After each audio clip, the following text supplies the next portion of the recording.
Kash Patel. Humiliated Joy Behar on live TV, her career crashed and burned. Soon after, it was a sharp, cloudless morning in Manhattan when Kash Patel's phone buzzed. The message simply read, "You've been invited to The View." Topic: patriotism in a divided America. He smirked.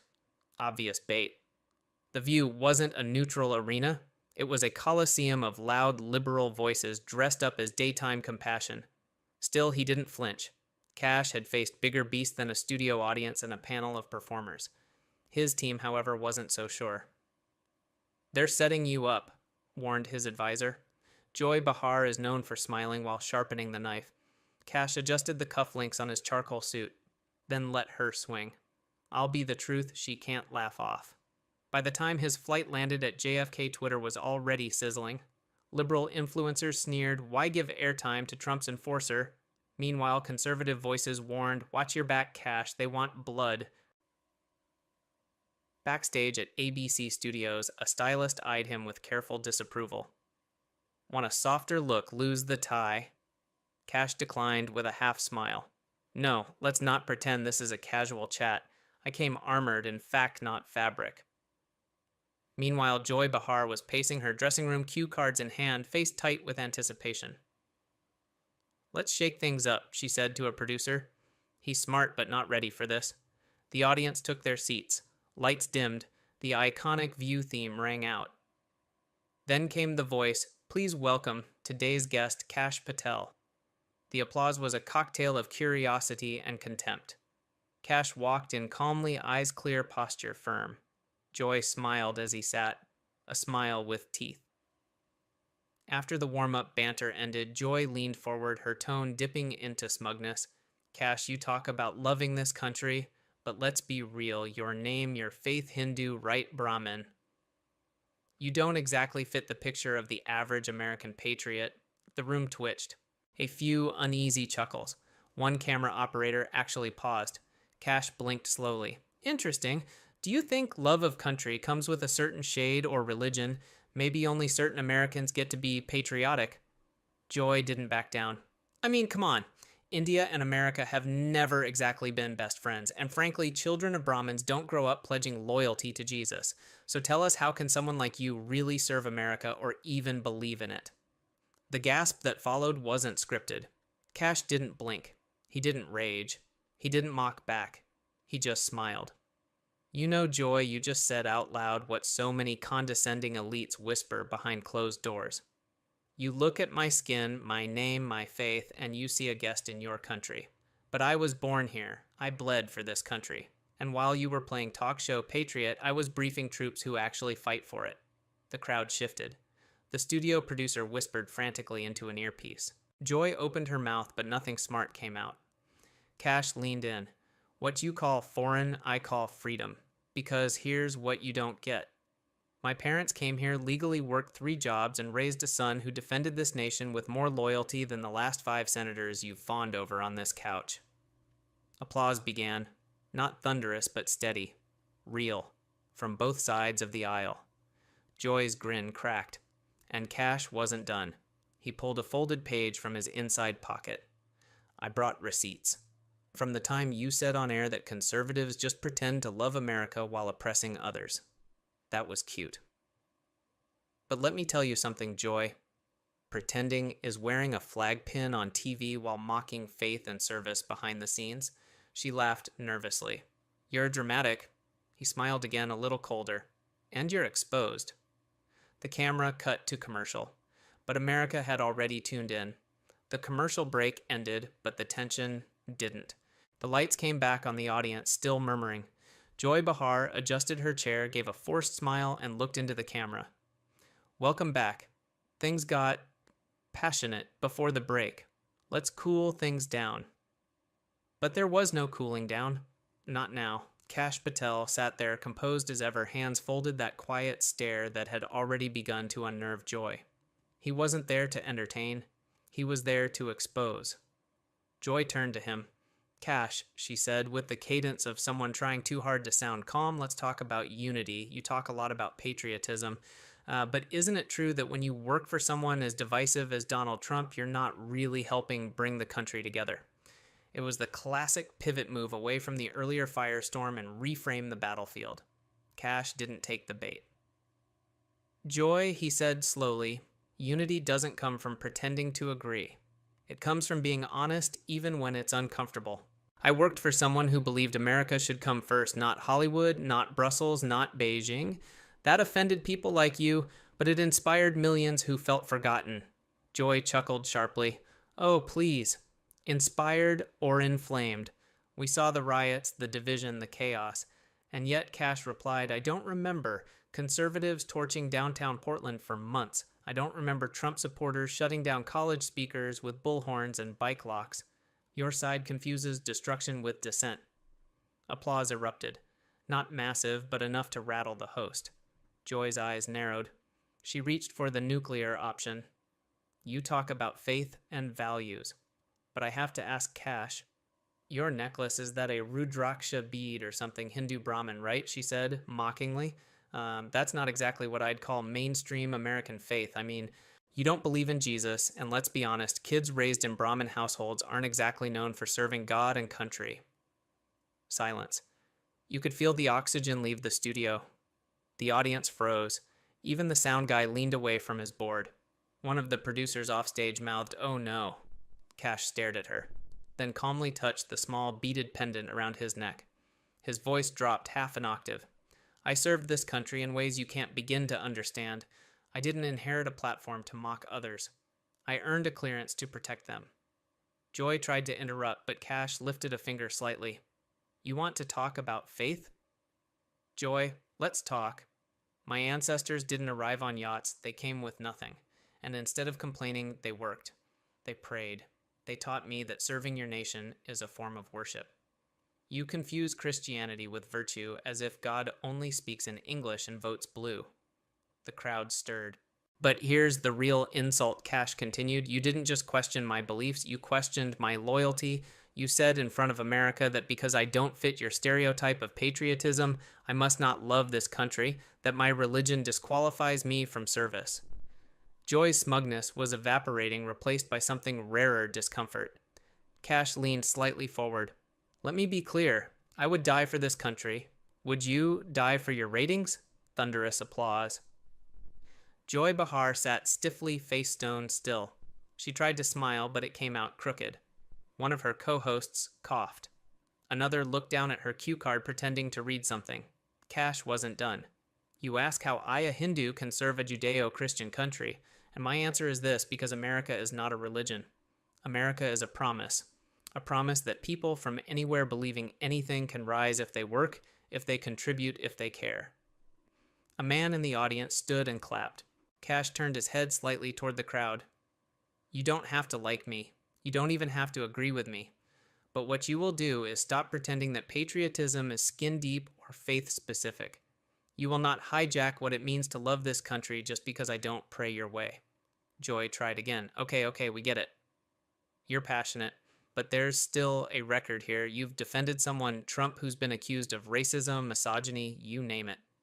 Kash's smile returned cool sharp.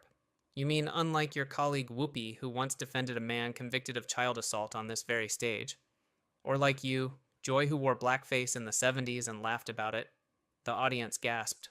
Audible. Real. Cameras twitched. Joy stammered, that's taken out of context. No, it's exactly in context, Kash cut in. You don't get to set the moral bar while standing in mud. You call me dangerous, but you're the one dividing Americans with zip code prejudice and smug elitism. And with that, he paused. The studio didn't breathe. Then the wave came. Applause, standing ovation, spontaneous and staggering. The camera crew scrambled to keep up. Someone backstage whispered, he's flipping the room. Joy looked like she'd swallowed her own tongue. Kash straightened in his chair. You wanted a punchline. You got a headline. You tried to shame me for my background, my beliefs, and my boss. But what you really did was show millions of Americans exactly what the elite think of people like me. A producer frantically waved for a segment change. Joy glanced at the teleprompter, blinking like a deer in headlights. Kash wasn't yelling, he wasn't ranting. But somehow he was thundering. This isn't about religion, it's not about Trump. It's about who gets to be called an American. You think that label belongs to people who think like you, look like you, vote like you. I'm here to tell you it doesn't. It belongs to anyone willing to serve sacrifice and stand up, even if it's on your show. Joy turned red. The applause didn't stop. The commercial break that followed wasn't a pause, it was a triage unit in motion. Joy Behar's producers swarmed like bees around a hive that had just been kicked in the face. Whispered commands, flailing hand gestures, an assistant holding up a whiteboard scribbled with emergency pivots shift to women's rights, safer ground. But safe ground doesn't exist when your guest just burned your seat down without raising his voice. Meanwhile, Kash Patel didn't move. He remained seated, composed, his thumb gently brushing the beaded pendant at his collarbone. He knew what had just happened. The audience wasn't just clapping, they were awakening. This wasn't about party lines anymore.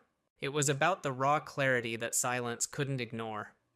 As the lights faded back in and the view's bubbly theme played awkwardly beneath the static tension, Joy Behar re-entered the camera frame with a tight-lipped grin. Her voice rang falsely chipper. Well, we've certainly covered some ground today, haven't we? Kash didn't answer. Joy cleared her throat. Let's change gears for a moment and talk about women. You've worked for an administration accused by multiple women of misconduct. You talk about values. How do you square that predictable? Cowardly. Kash's reply came without hesitation. Let me ask you this, Joy. Do women only deserve to be believed when they accuse conservatives? Or does your empathy expire when the man wears a blue tie? The audience stirred. I believe women are strong, he continued. I believe women deserve respect. But I also believe in due process, not trial by talk show. You, on the other hand, exploit pain for applause. You pretend it's justice, but it's just clickbait and lipstick. Gasps. From the crowd. From the crew. Joy stiffened. So you're saying the women who came forward, I'm saying your concern is selective. Kash interrupted. You didn't believe Tara Reid. You covered for Cuomo. And when it's a Hollywood donor, you fall silent faster than a busted teleprompter. The audience exploded. Laughter, yes, sharp and pointed, but applause even louder. People weren't watching The View, they were watching The Reckoning. Joy reached for her coffee mug like a lifeline. Her co-host Sunny tried jumping in, but Kash cut through like steel. You say I defend power? I defend the truth even when it's inconvenient. You defend ideology even when it's false. At that moment, something changed. The camera panned to the audience again, row after row of mixed faces. Some were stunned, some nodded. Others leaned forward, eyes gleaming. This was no longer daytime fluff. This was cultural warfare televised. Joy tried to move to another card. Kash beat her there. I've got your questions memorized, Joy, because they're not questions. They're traps you set for anyone who doesn't worship at your altar of progressive purity. You don't want a conversation, you want a confession, and I'm not your penitent. The room shook with another wave of applause. Then came the blow no one expected. A voice loud and clear from backstage. She's losing them. It was a junior staffer, unaware his mic was still hot. The studio went quiet again. Joy blinked fast as if trying to keep her mascara from melting. Kash turned not to gloat but to make a point. You brought me here to humiliate me, to make a spectacle out of my difference. But you ended up revealing your own. He glanced around slowly. This show's not about inclusion, it's about submission. If you don't kneel to your politics, your faith, your version of America, you're a heretic. Joy's grin was gone. Just silence and sweat. Let me show you something, Kash said, pulling out a folded email printout from his jacket. This is the original invitation from your producer. We want a respectful dialogue on American values. Then the pre-show prep document you accidentally sent to my aide. Push him on Trump, immigration, and faith. He held it up. You don't invite guests, you ambush them. Joy's hand flew to her earpiece. You don't need a guest chair, Kash continued. You need a defendant box, because every person who disagrees with you is put on trial. He stood for a moment just enough to change the energy. And I didn't come here to be tried, he said. I came to testify. The crowd stood. Yes, stood. It started in the back, an elderly veteran, arms crossed, rising with quiet conviction. Then a young woman in the front row, tears in her eyes, then half the room. It wasn't politics, it was awakening. Joy tried a final jab. You're very performative for someone who claims to hate television. Cash's voice came slow and devastating. And you're very threatening to someone who claims to love tolerance. Boom. Not shouted. Just dropped. Like truth wrapped in napalm. Applause erupted again. This time it was thundering. Joy's cue cards fluttered to the floor. Her co-host looked off camera, unsure what to do. The producers panicked. Again. A different co-host leaned in and whispered, "Go to break." Joy nodded her hand, trembling slightly. "We'll be right back," she managed. The screen faded, but the impact didn't. Behind the scenes, chaos erupted.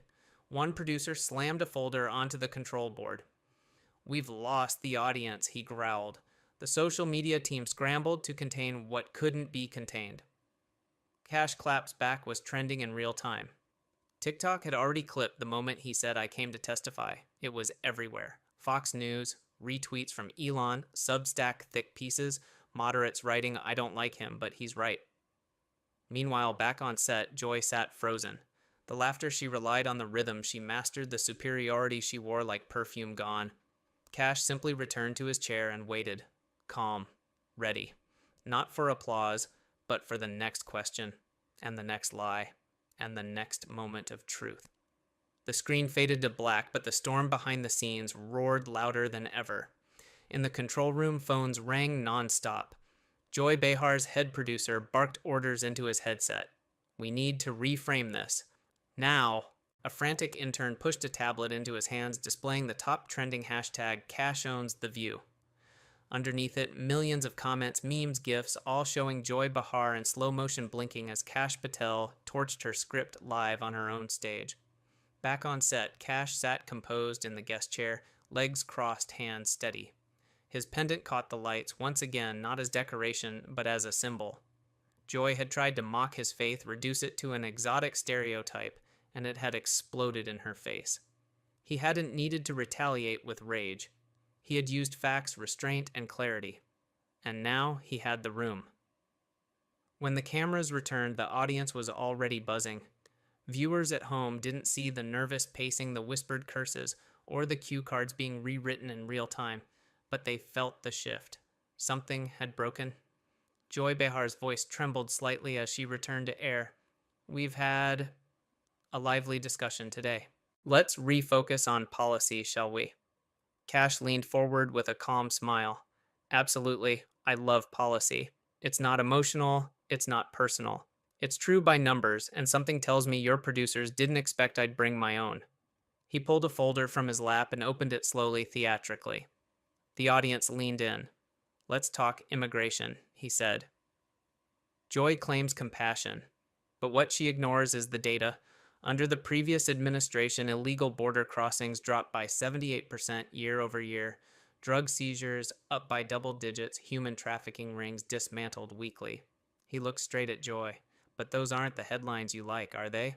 They're not tragic enough, not dramatic enough. You want cages, not context." Joy attempted to jump in, but Kash wasn't done. "And now, under your preferred administration, fentanyl deaths have skyrocketed. But please, Joy, tell me again how the border wall was the real problem." A smattering of applause, louder this time. Kash kept going. "You want to lecture me on American values, but you treat Border Patrol agents like villains, ICE like monsters, and parents concerned about school curriculum as terrorists. You have no problem weaponizing empathy when it serves your narrative, but when it contradicts your ideology, suddenly silence becomes your favorite virtue." Joy chuckled nervously. "That's your opinion?" "No," Kash replied, "that's your record." The studio reacted. Audible murmurs, a few cheers. Kash didn't blink. "You know what offends me, Joy. Not your bias. Everyone has bias. It's your arrogance. You act as if this show, gives you the moral authority to question the loyalty of people who've actually served this country." He paused. "I didn't get rich mocking my neighbors on daytime TV. I didn't inherit an audience. I earned one by telling the truth. You call that performative. I call it patriotic." Suddenly a voice from the crowd broke through again. "He's right." A young man in his 20s wearing a veteran pin stood up. "I served in Iraq. Guys like him, they don't care what God you pray to, only if you have their back." Applause erupted again, this time sustained. Joy's face turned red. Let's keep the audience out of this, please, she said sharply. Of course you'd say that, Cash replied, because the moment they stop clapping on cue, they become inconvenient, Joy snapped back. This isn't a courtroom, Mr. Patel. Cash smiled. No, but it is a cross-examination. And your arguments just failed under oath of public opinion. Boom! The studio lit up like a match to gasoline. This wasn't just a guest holding his own, this was the guest rewriting the rules of the show. Joy, flustered, reached for yet another pivot. Let's talk about race. As a person of color, don't you think you have a responsibility to oppose systems of oppression instead of defending them? A classic progressive trap. But Cash had his blade ready. You mean like the education system that traps minority students in failing public schools while your friends send their kids to private academies, or the criminal justice reforms that defund police in urban areas while your neighborhood hires more security guards?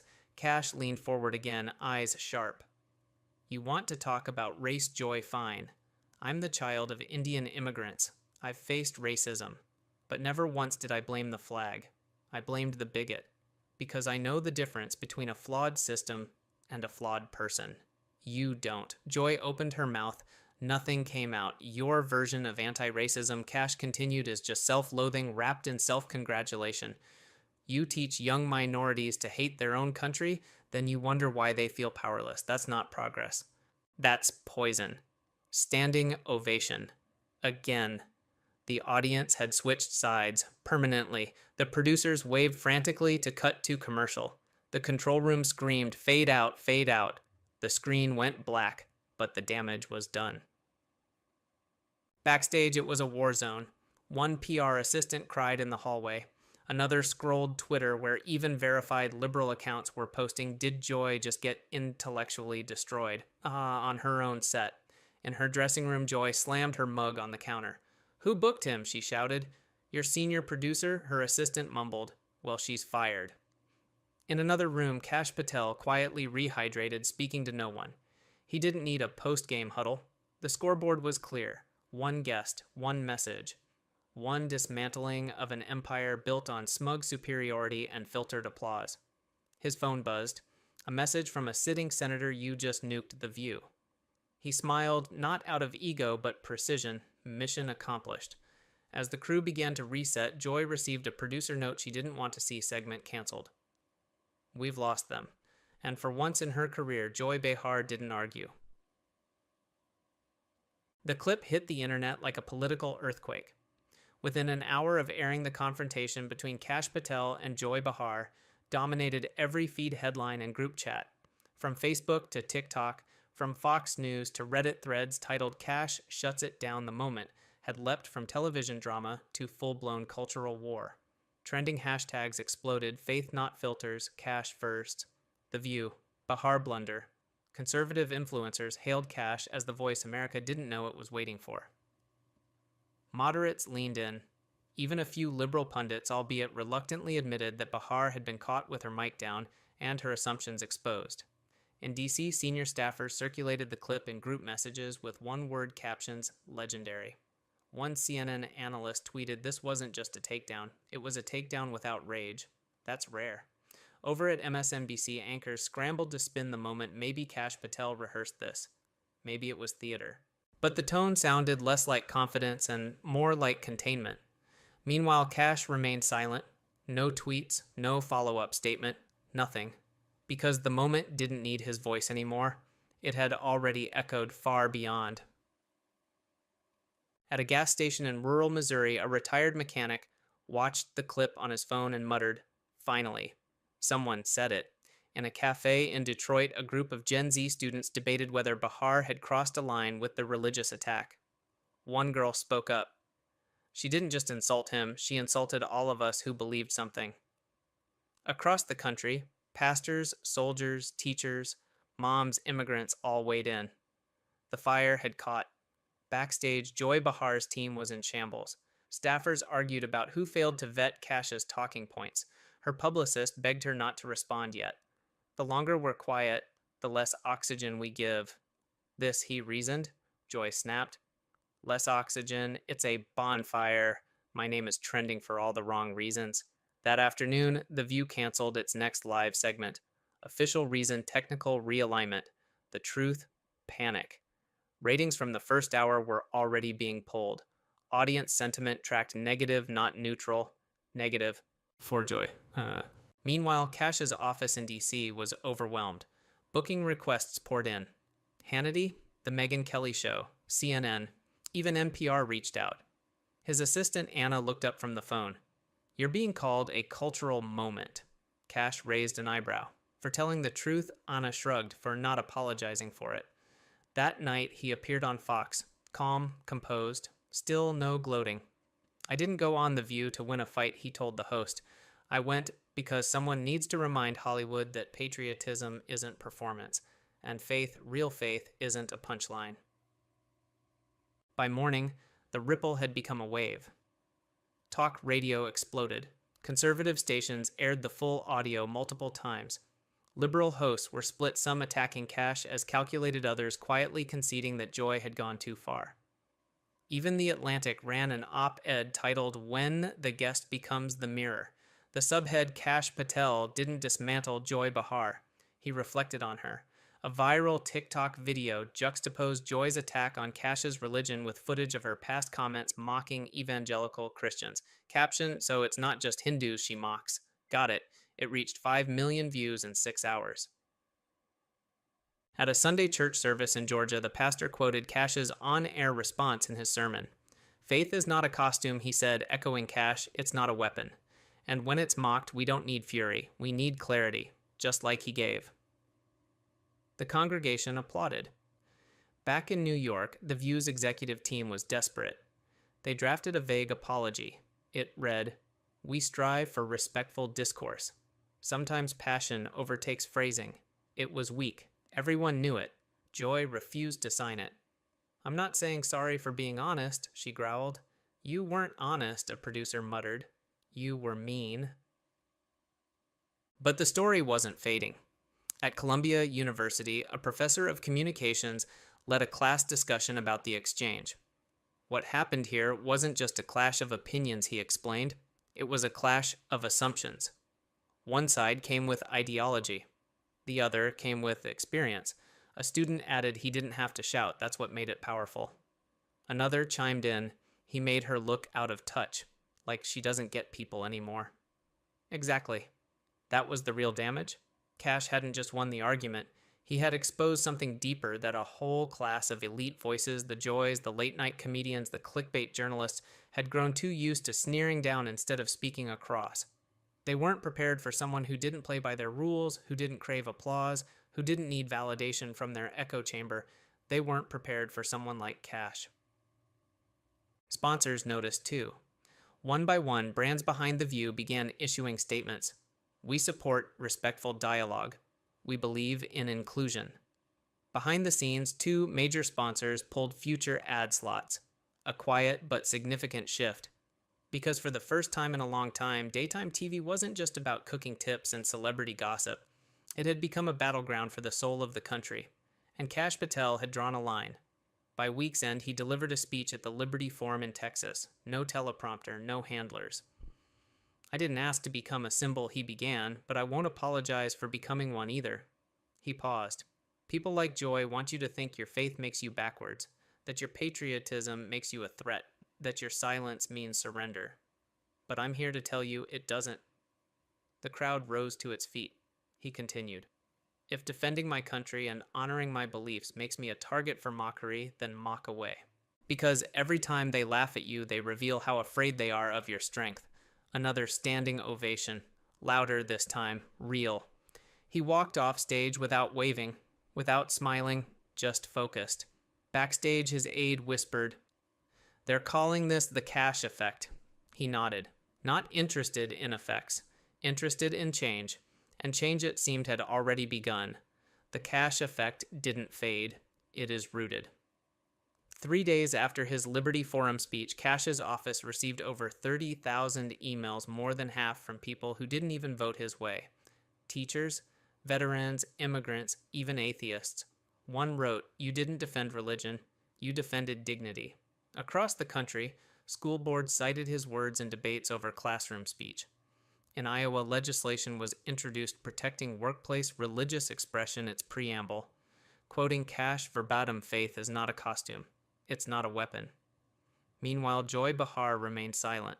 Her brand sarcastic defiance felt suddenly brittle. The View's rating slipped for the first time in 4 years. Then it happened. Kash was invited to speak at the National Renewal Conference in D.C., not as a partisan, as a cultural witness. He stood before a crowd of 40,000 and said simply, "I didn't come to divide America. It reminded me you don't have to shout to be strong, you don't have to mock to make a point, and you never ever have to bow to stay true." The crowd didn't erupt. They rose silent, unified. Because by then they weren't clapping for a man. They were standing for themselves.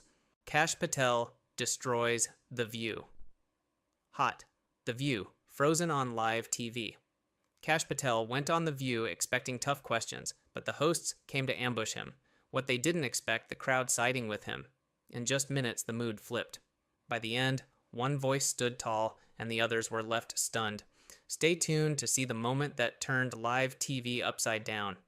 Before we dive in, let us know where you're watching from and hit subscribe so you don't miss this moment. They didn't think he'd show up.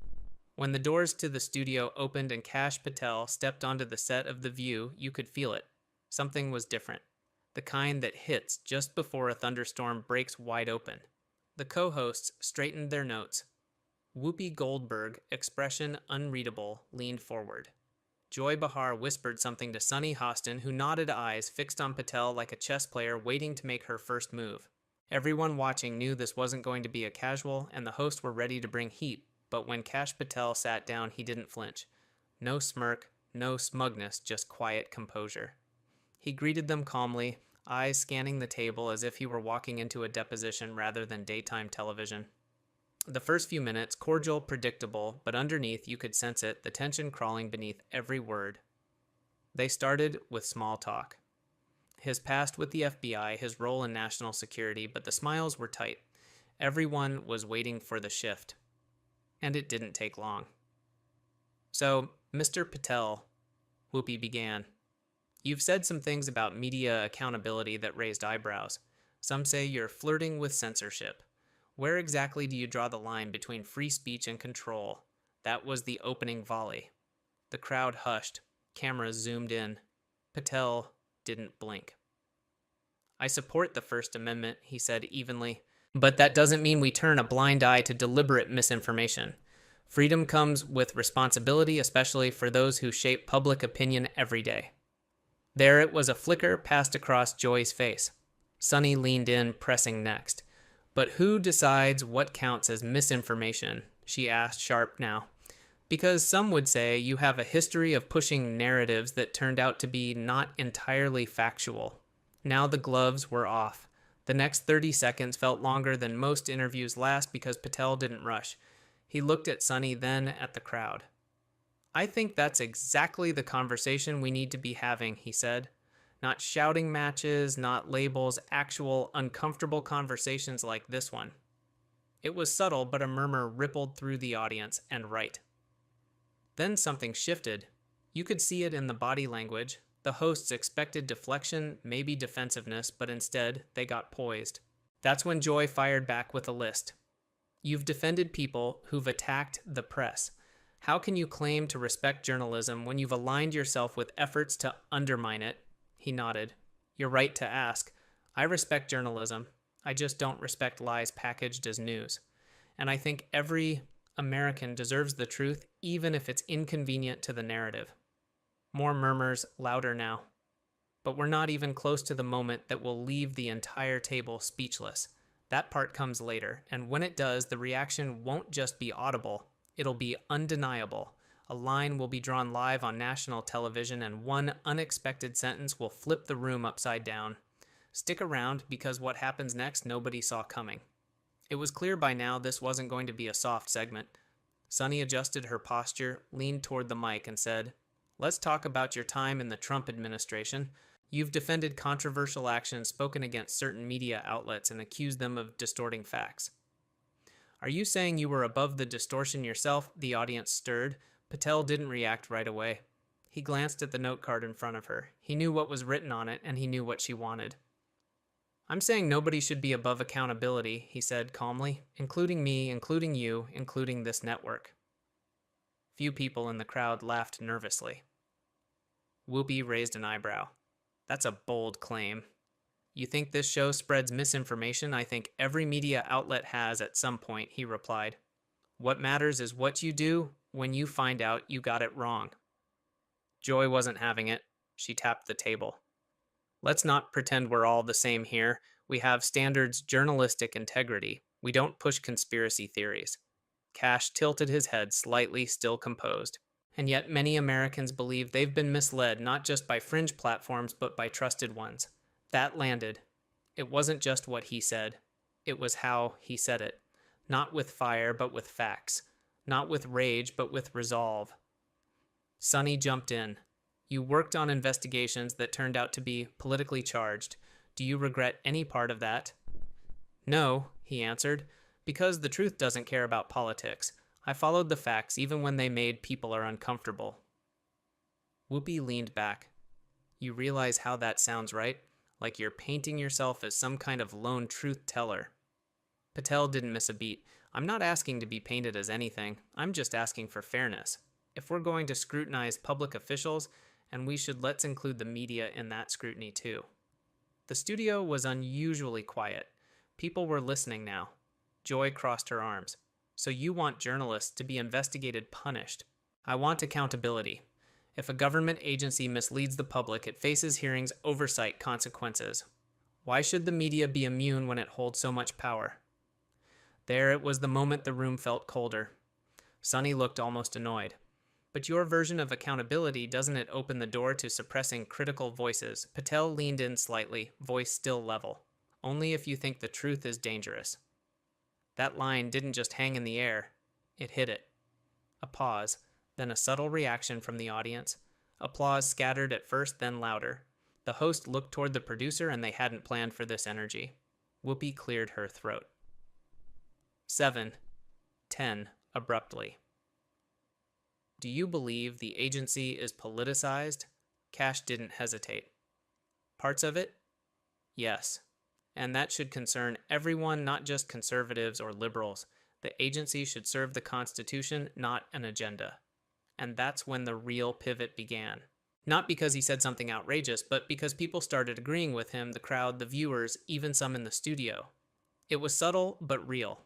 And no one at that table was quite ready for what he'd say next, because the next segment wouldn't just defend his record, it would challenge theirs. And that's when things would really start to spiral. There's a difference between defending yourself and going on offense. Until now, Kash had done the former.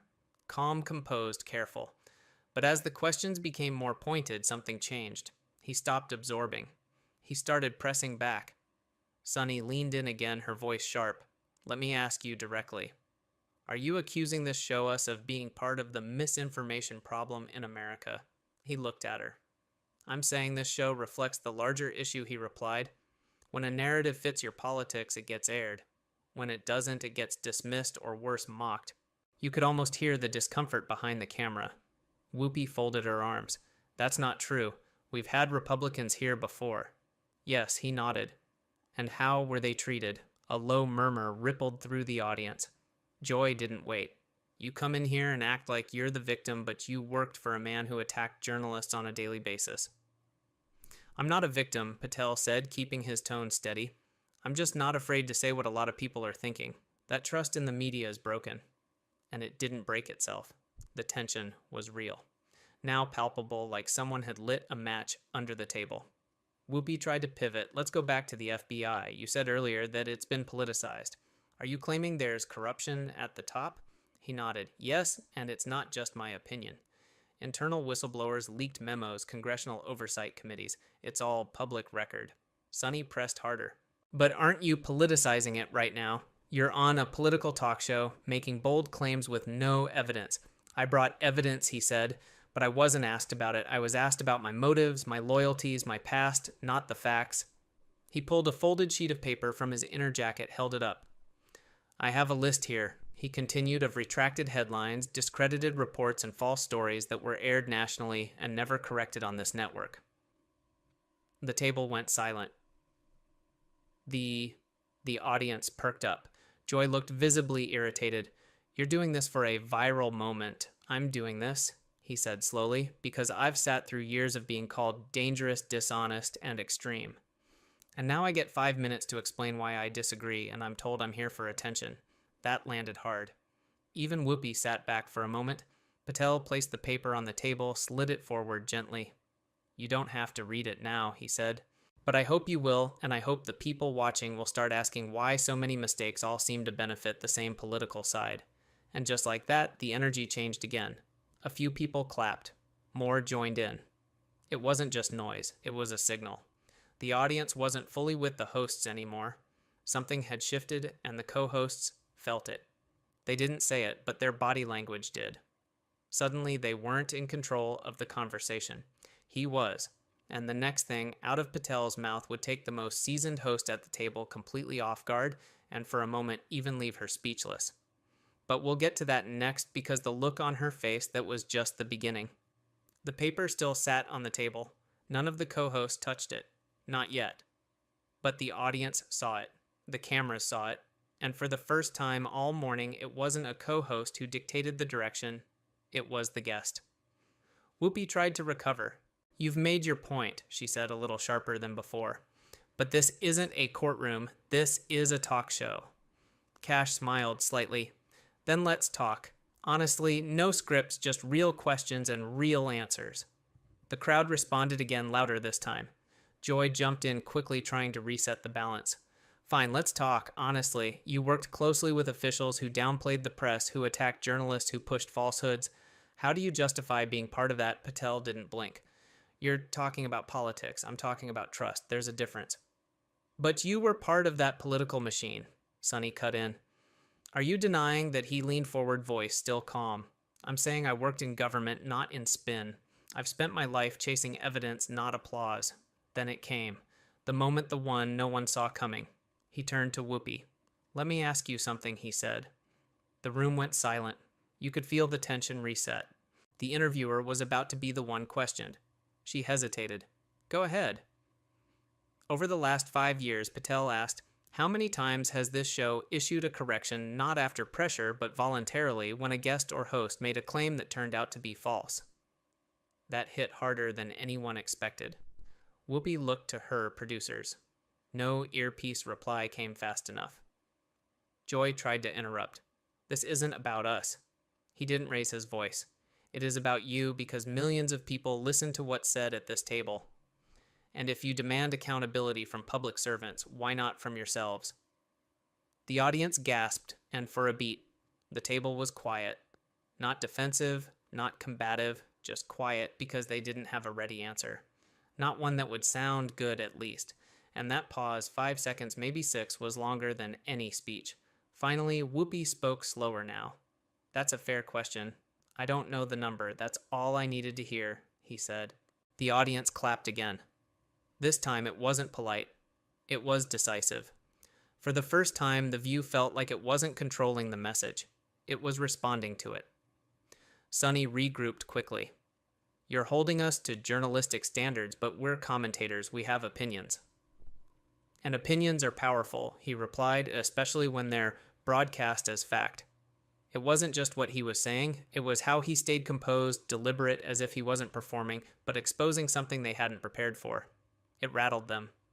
And for the audience, both in the room and watching at home, it was starting to feel less like an ambush of Patel and more like a revelation about the show itself.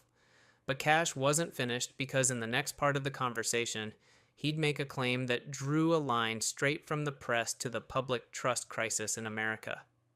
And this time, the co-hosts wouldn't just push back, they'd get personal. The table had been quiet just a moment ago, but now the silence had turned into something else. Tension. Joy leaned forward, her tone tighter now. Let me ask you something, Kash. Since you're big on accountability, do you regret anything you've said publicly? Anything you'd take back if you could? She wasn't asking for an answer. She was asking for a crack. He didn't give her one. I regret how quickly the truth gets buried, he said. Not the fact that I've tried to dig it up. Whoopi raised an eyebrow. That sounds rehearsed. It sounds honest, he replied. And that's what makes people uncomfortable. Sonny jumped in voice. But you've made serious claims, government. Don't you think that adds fuel to the fire, that it creates more division? Now it was turning less about politics, more about blame. I think what creates division, Patel answered, is when one side is allowed to question everything and the other side is told to stay silent. The crowd stirred again. Joy didn't let it go. So, you're the victim again. No, he said, I'm the messenger. You can attack me all day, but that won't erase the facts. It was subtle, but the audience responded again. Applause this time, more confident, not just a scattered agreement, something deeper resonance. Whoopi leaned in. Let me ask you something off script. Patel nodded. Please do. You talk about trust, but you were part of an administration that lied repeatedly. How do you separate yourself from that? His response came without pause. I served the Constitution, he said. Not a man, not a party. I followed the evidence wherever it went, even when it led to places no one wanted to go. She waited, hoping he'd stumble, hoping the answer would sound rehearsed or hollow. But it didn't, because in that moment, he wasn't defending his legacy. He was defending the idea that truth shouldn't belong to one side. Sonny took a different route. So, where does that leave you now? You sit here accusing us of bias, defending your past, but what do you want people to walk away with today, that you're the hero, that we're the villains? He shook his head. No, I want people to walk away thinking. That's it. Think about what they hear, about what they're told, about who gets to decide what's true. And then he paused just long enough to make the silence count. I'm not asking them to believe me. I'm asking them to question everyone, including me. That landed hard. The audience didn't just applaud this time. They stood. Not all of them, but enough to change the energy in the room. The host looked around. It wasn't supposed to go this way. And that's when Whoopi finally said it out loud. You're good. I'll give you that. He smiled. I'm not here to be good. I'm here to be honest. That was the quote. The one that would flood social media within hours. The one that would be clipped, shared, debated, rewatched. But the show wasn't over, because in the next few minutes, the topic would shift to something even more volatile. Patriotism and who gets to define it. That's when the gloves would truly come off. It started with a simple question. And like all loaded questions, it didn't stay simple for long. Whoopi asked it, her voice low, deliberate. You've said you stand for the Constitution. You've talked about serving the country, but what does patriotism mean to you? For a moment, Patel didn't answer. Not because he didn't have one, but because he knew where this could go, and he wanted to make sure everyone was listening. To me, he said, finally, patriotism means standing up for your country, even when it's hard, even when it's unpopular, even when your own side doesn't want to hear it. Joy cut in. But whose country are you standing up for? Because a lot of people think what you represent isn't the America they believe in. He looked at her. I'm standing up for all of it, he said. Not just red states or blue states, not just political tribes for the whole thing. The messy, flawed, beautiful experiment we're all a part of. It was idealistic, but it didn't sound hollow. It sounded earned. Sonny wasn't convinced, but don't you think some of the rhetoric you support has hurt people, has made others feel excluded from that version of America? I think he replied that ignoring truth hurts people a lot more. The crowd was listening now, not reacting, just watching. You can't call yourself a patriot, Joyce said sharply, and tear down American institutions at the same time. Kash looked directly at her. That's the difference between loyalty and blind faith, he said. I believe in institutions enough to fix them. You believe in them enough to ignore when they're broken. That cracked the room open. Gasps, murmurs, a ripple of applause. But he wasn't done.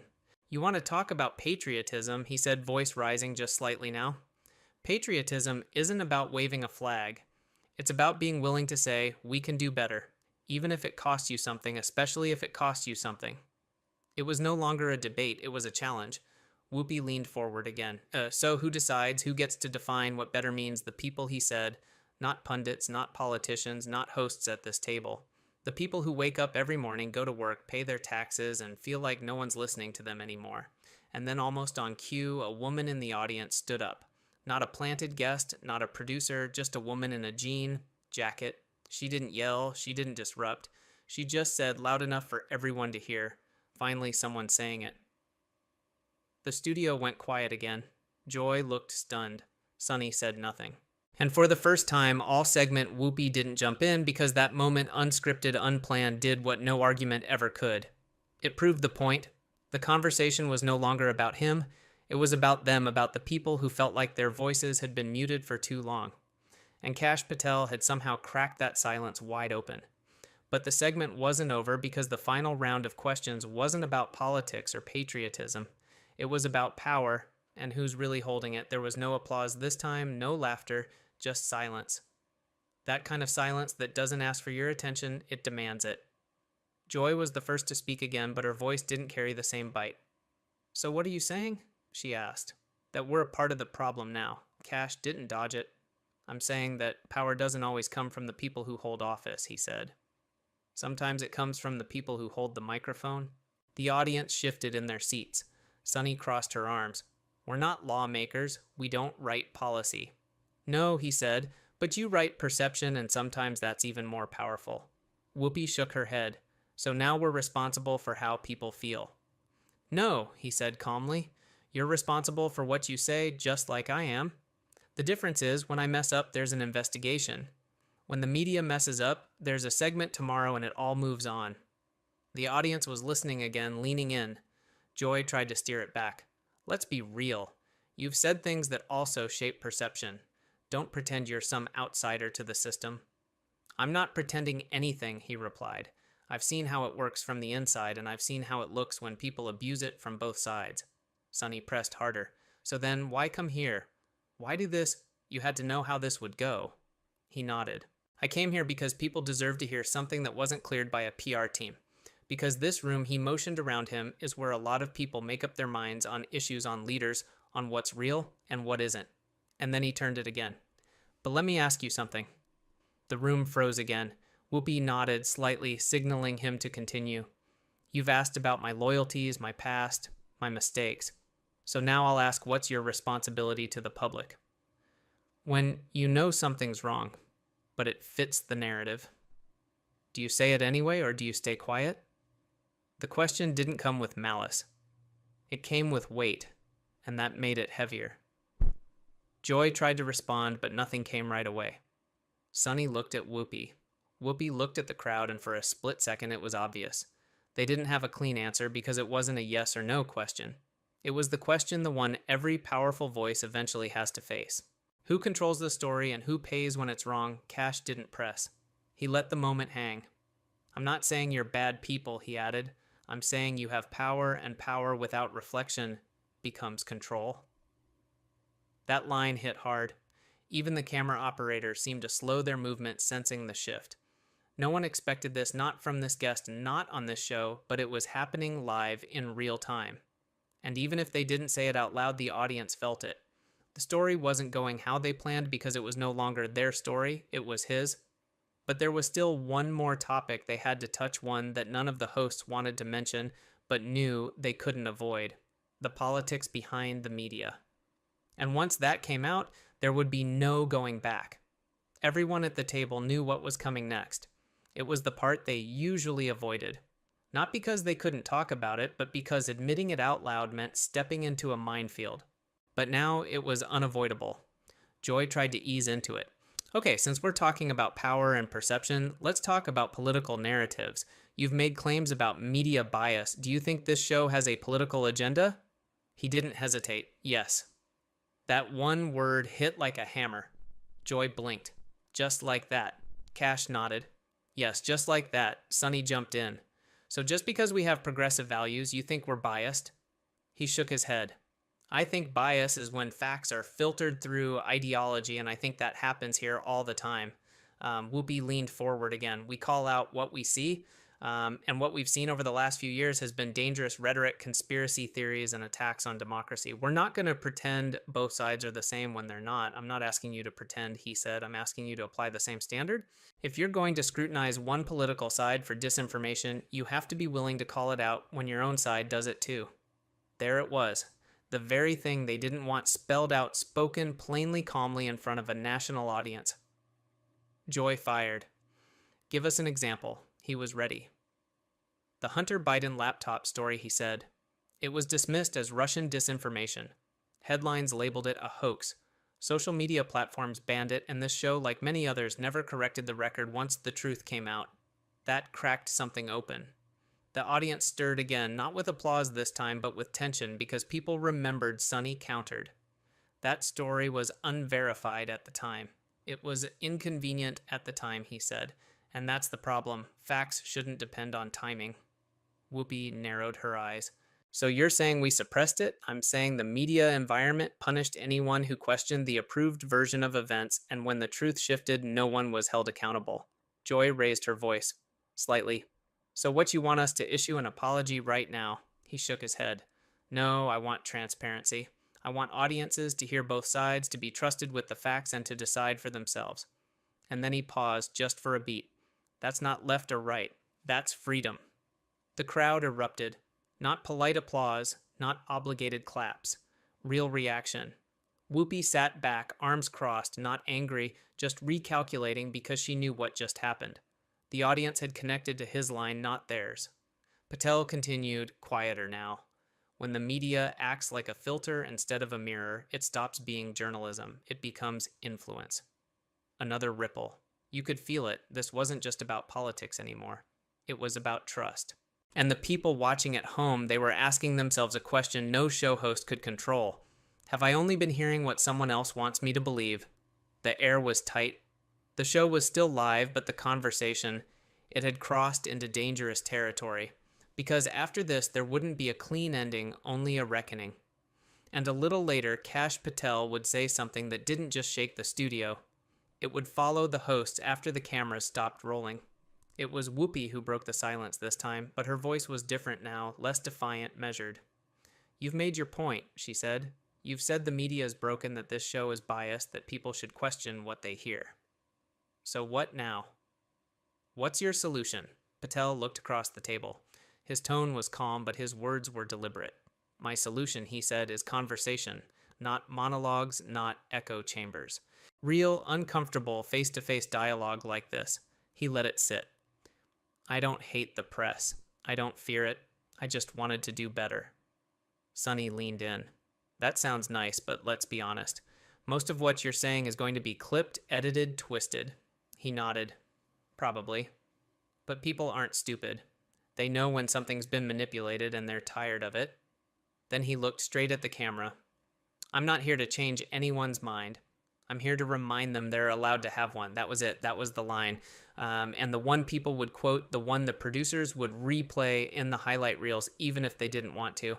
I'm here to remind them they're allowed to have one. For a moment, not even the hosts had anything to say. Joy looked down at her notes, then tossed them aside. Sonny leaned back. Whoopi glanced off stage. Even they could feel it. The shift, the loss of control. Patel kept going. You asked earlier if I regret anything. I don't regret defending what I believe in, even when it cost me. He paused. I regret how many people feel they can't speak freely without being labeled canceled or dismissed. That's not democracy.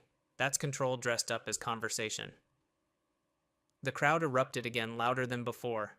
It was no longer a studio audience. It was a room full of people seeing a mask pulled off in real time. Joy tried once more.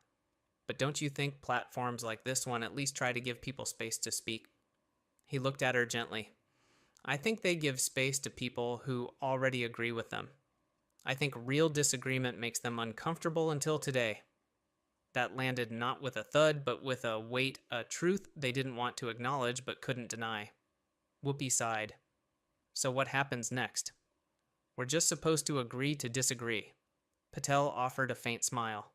We're supposed to listen even when it's hard. Especially when it's hard.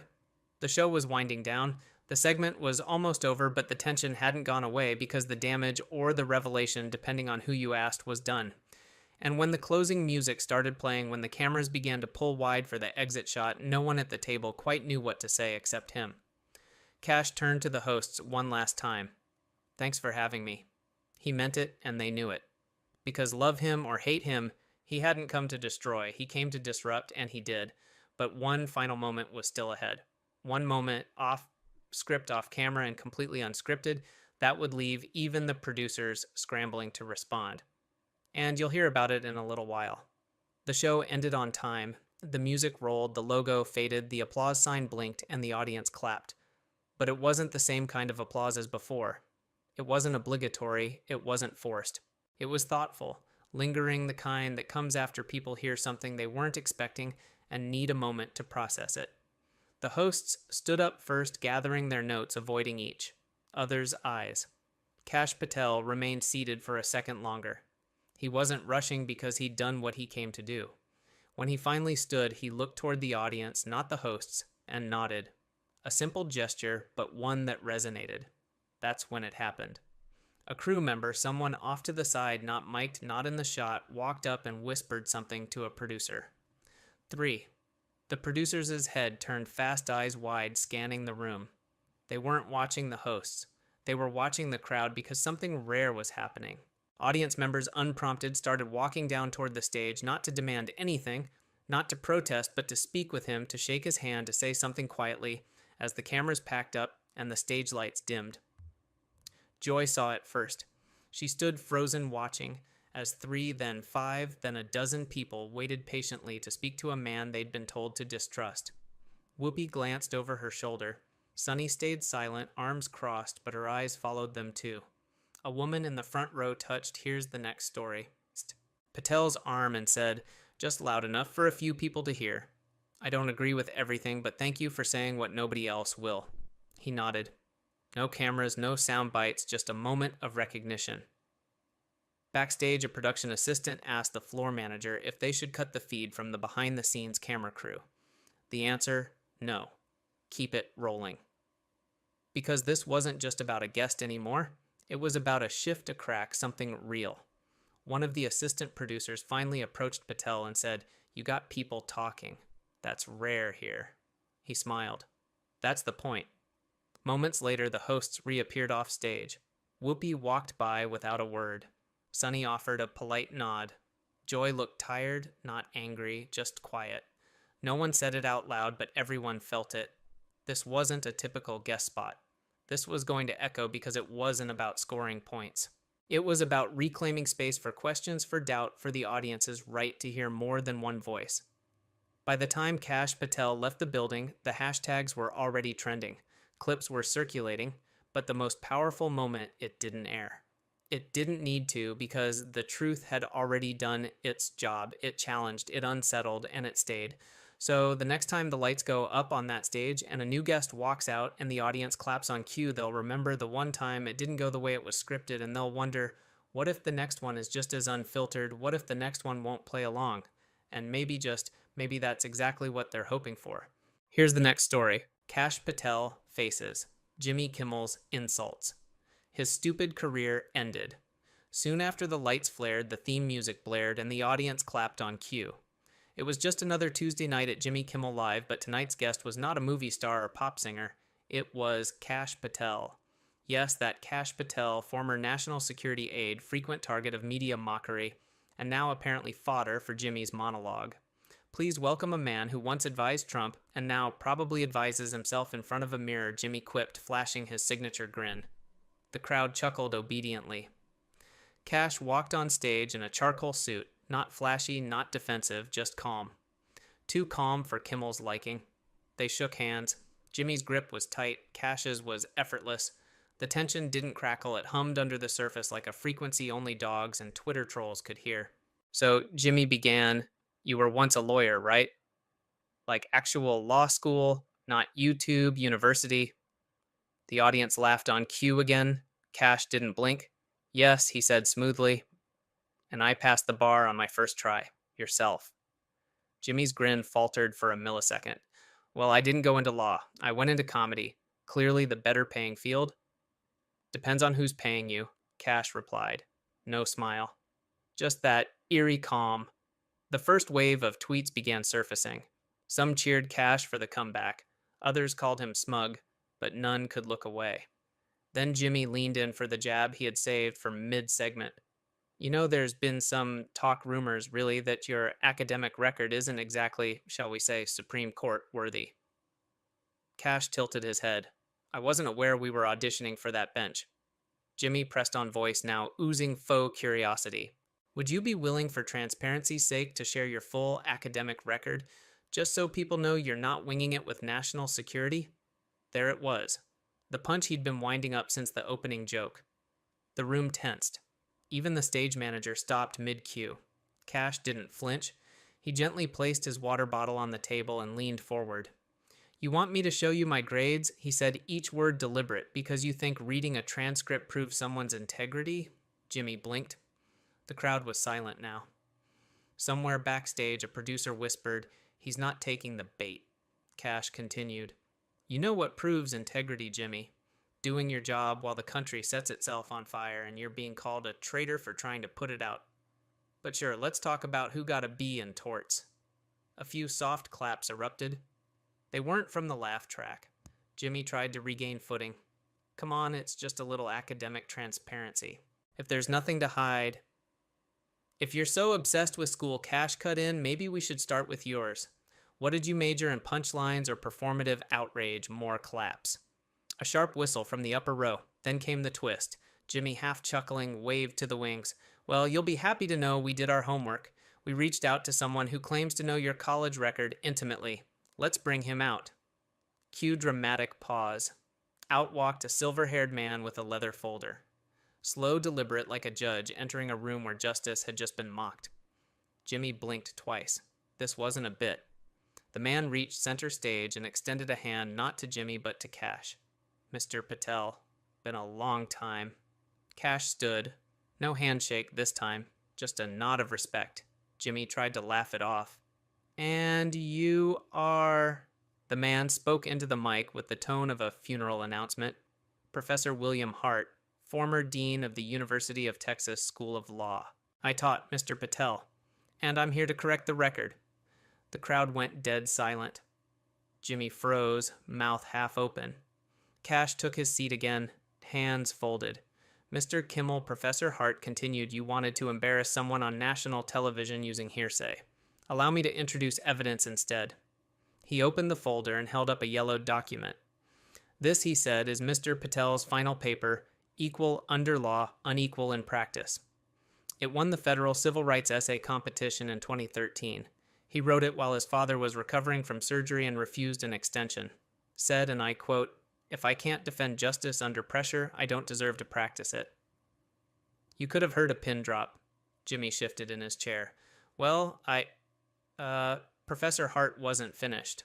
I also taught Mr. Kimmel's cousin, actually. Lovely girl. Mediocre GPA. Never made it past evidence." The audience gasped. Then they laughed. Not the laugh track. Not nervous laughter. Real laughter. Jimmy raised his hands in surrender. Okay, you've made your point." But the point wasn't made by him, and the segment wasn't over yet.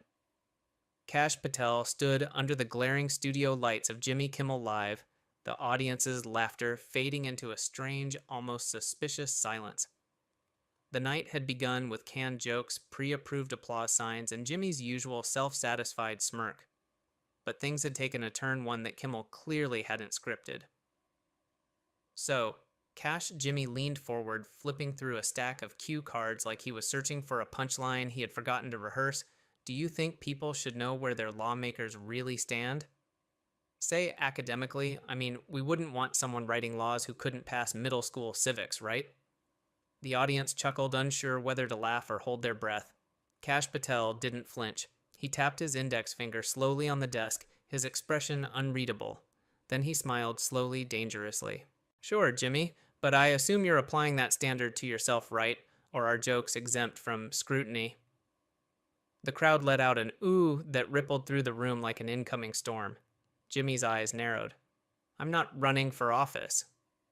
"Exactly," Kash replied, calm as a bomb waiting to go off.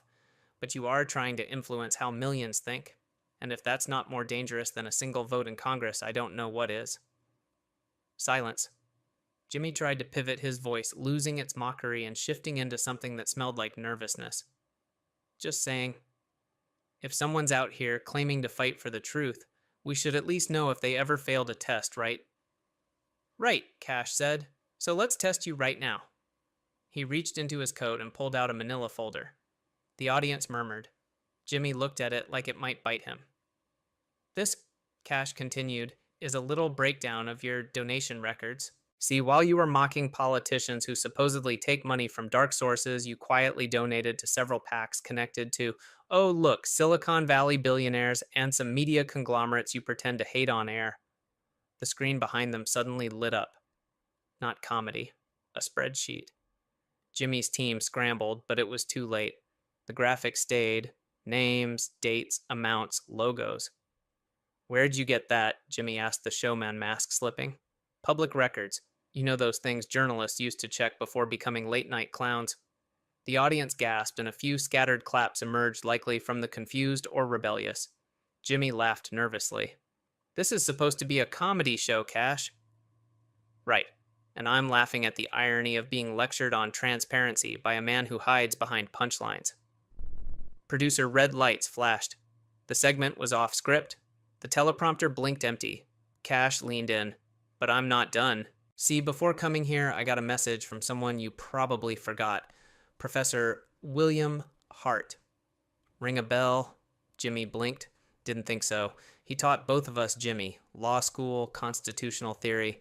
You dropped out, remember, called the syllabus too dry. The audience erupted. Not with laughter, this was the wrong kind of roast. I didn't drop out. Sure you didn't. You just withdrew for creative pursuits. Sounded better in interviews. The silence returned. Awkward. Heavy. But Kash wasn't here for comfort. Now, he said, pushing the folder toward Jimmy. I'm not asking for your grades. I'm asking if you're ready to admit that you've built a career mocking people for failing tests you never dared to take. Jimmy looked at the camera, his smirk trying to return but failing like a glitchy graphic. We'll be right back, he muttered.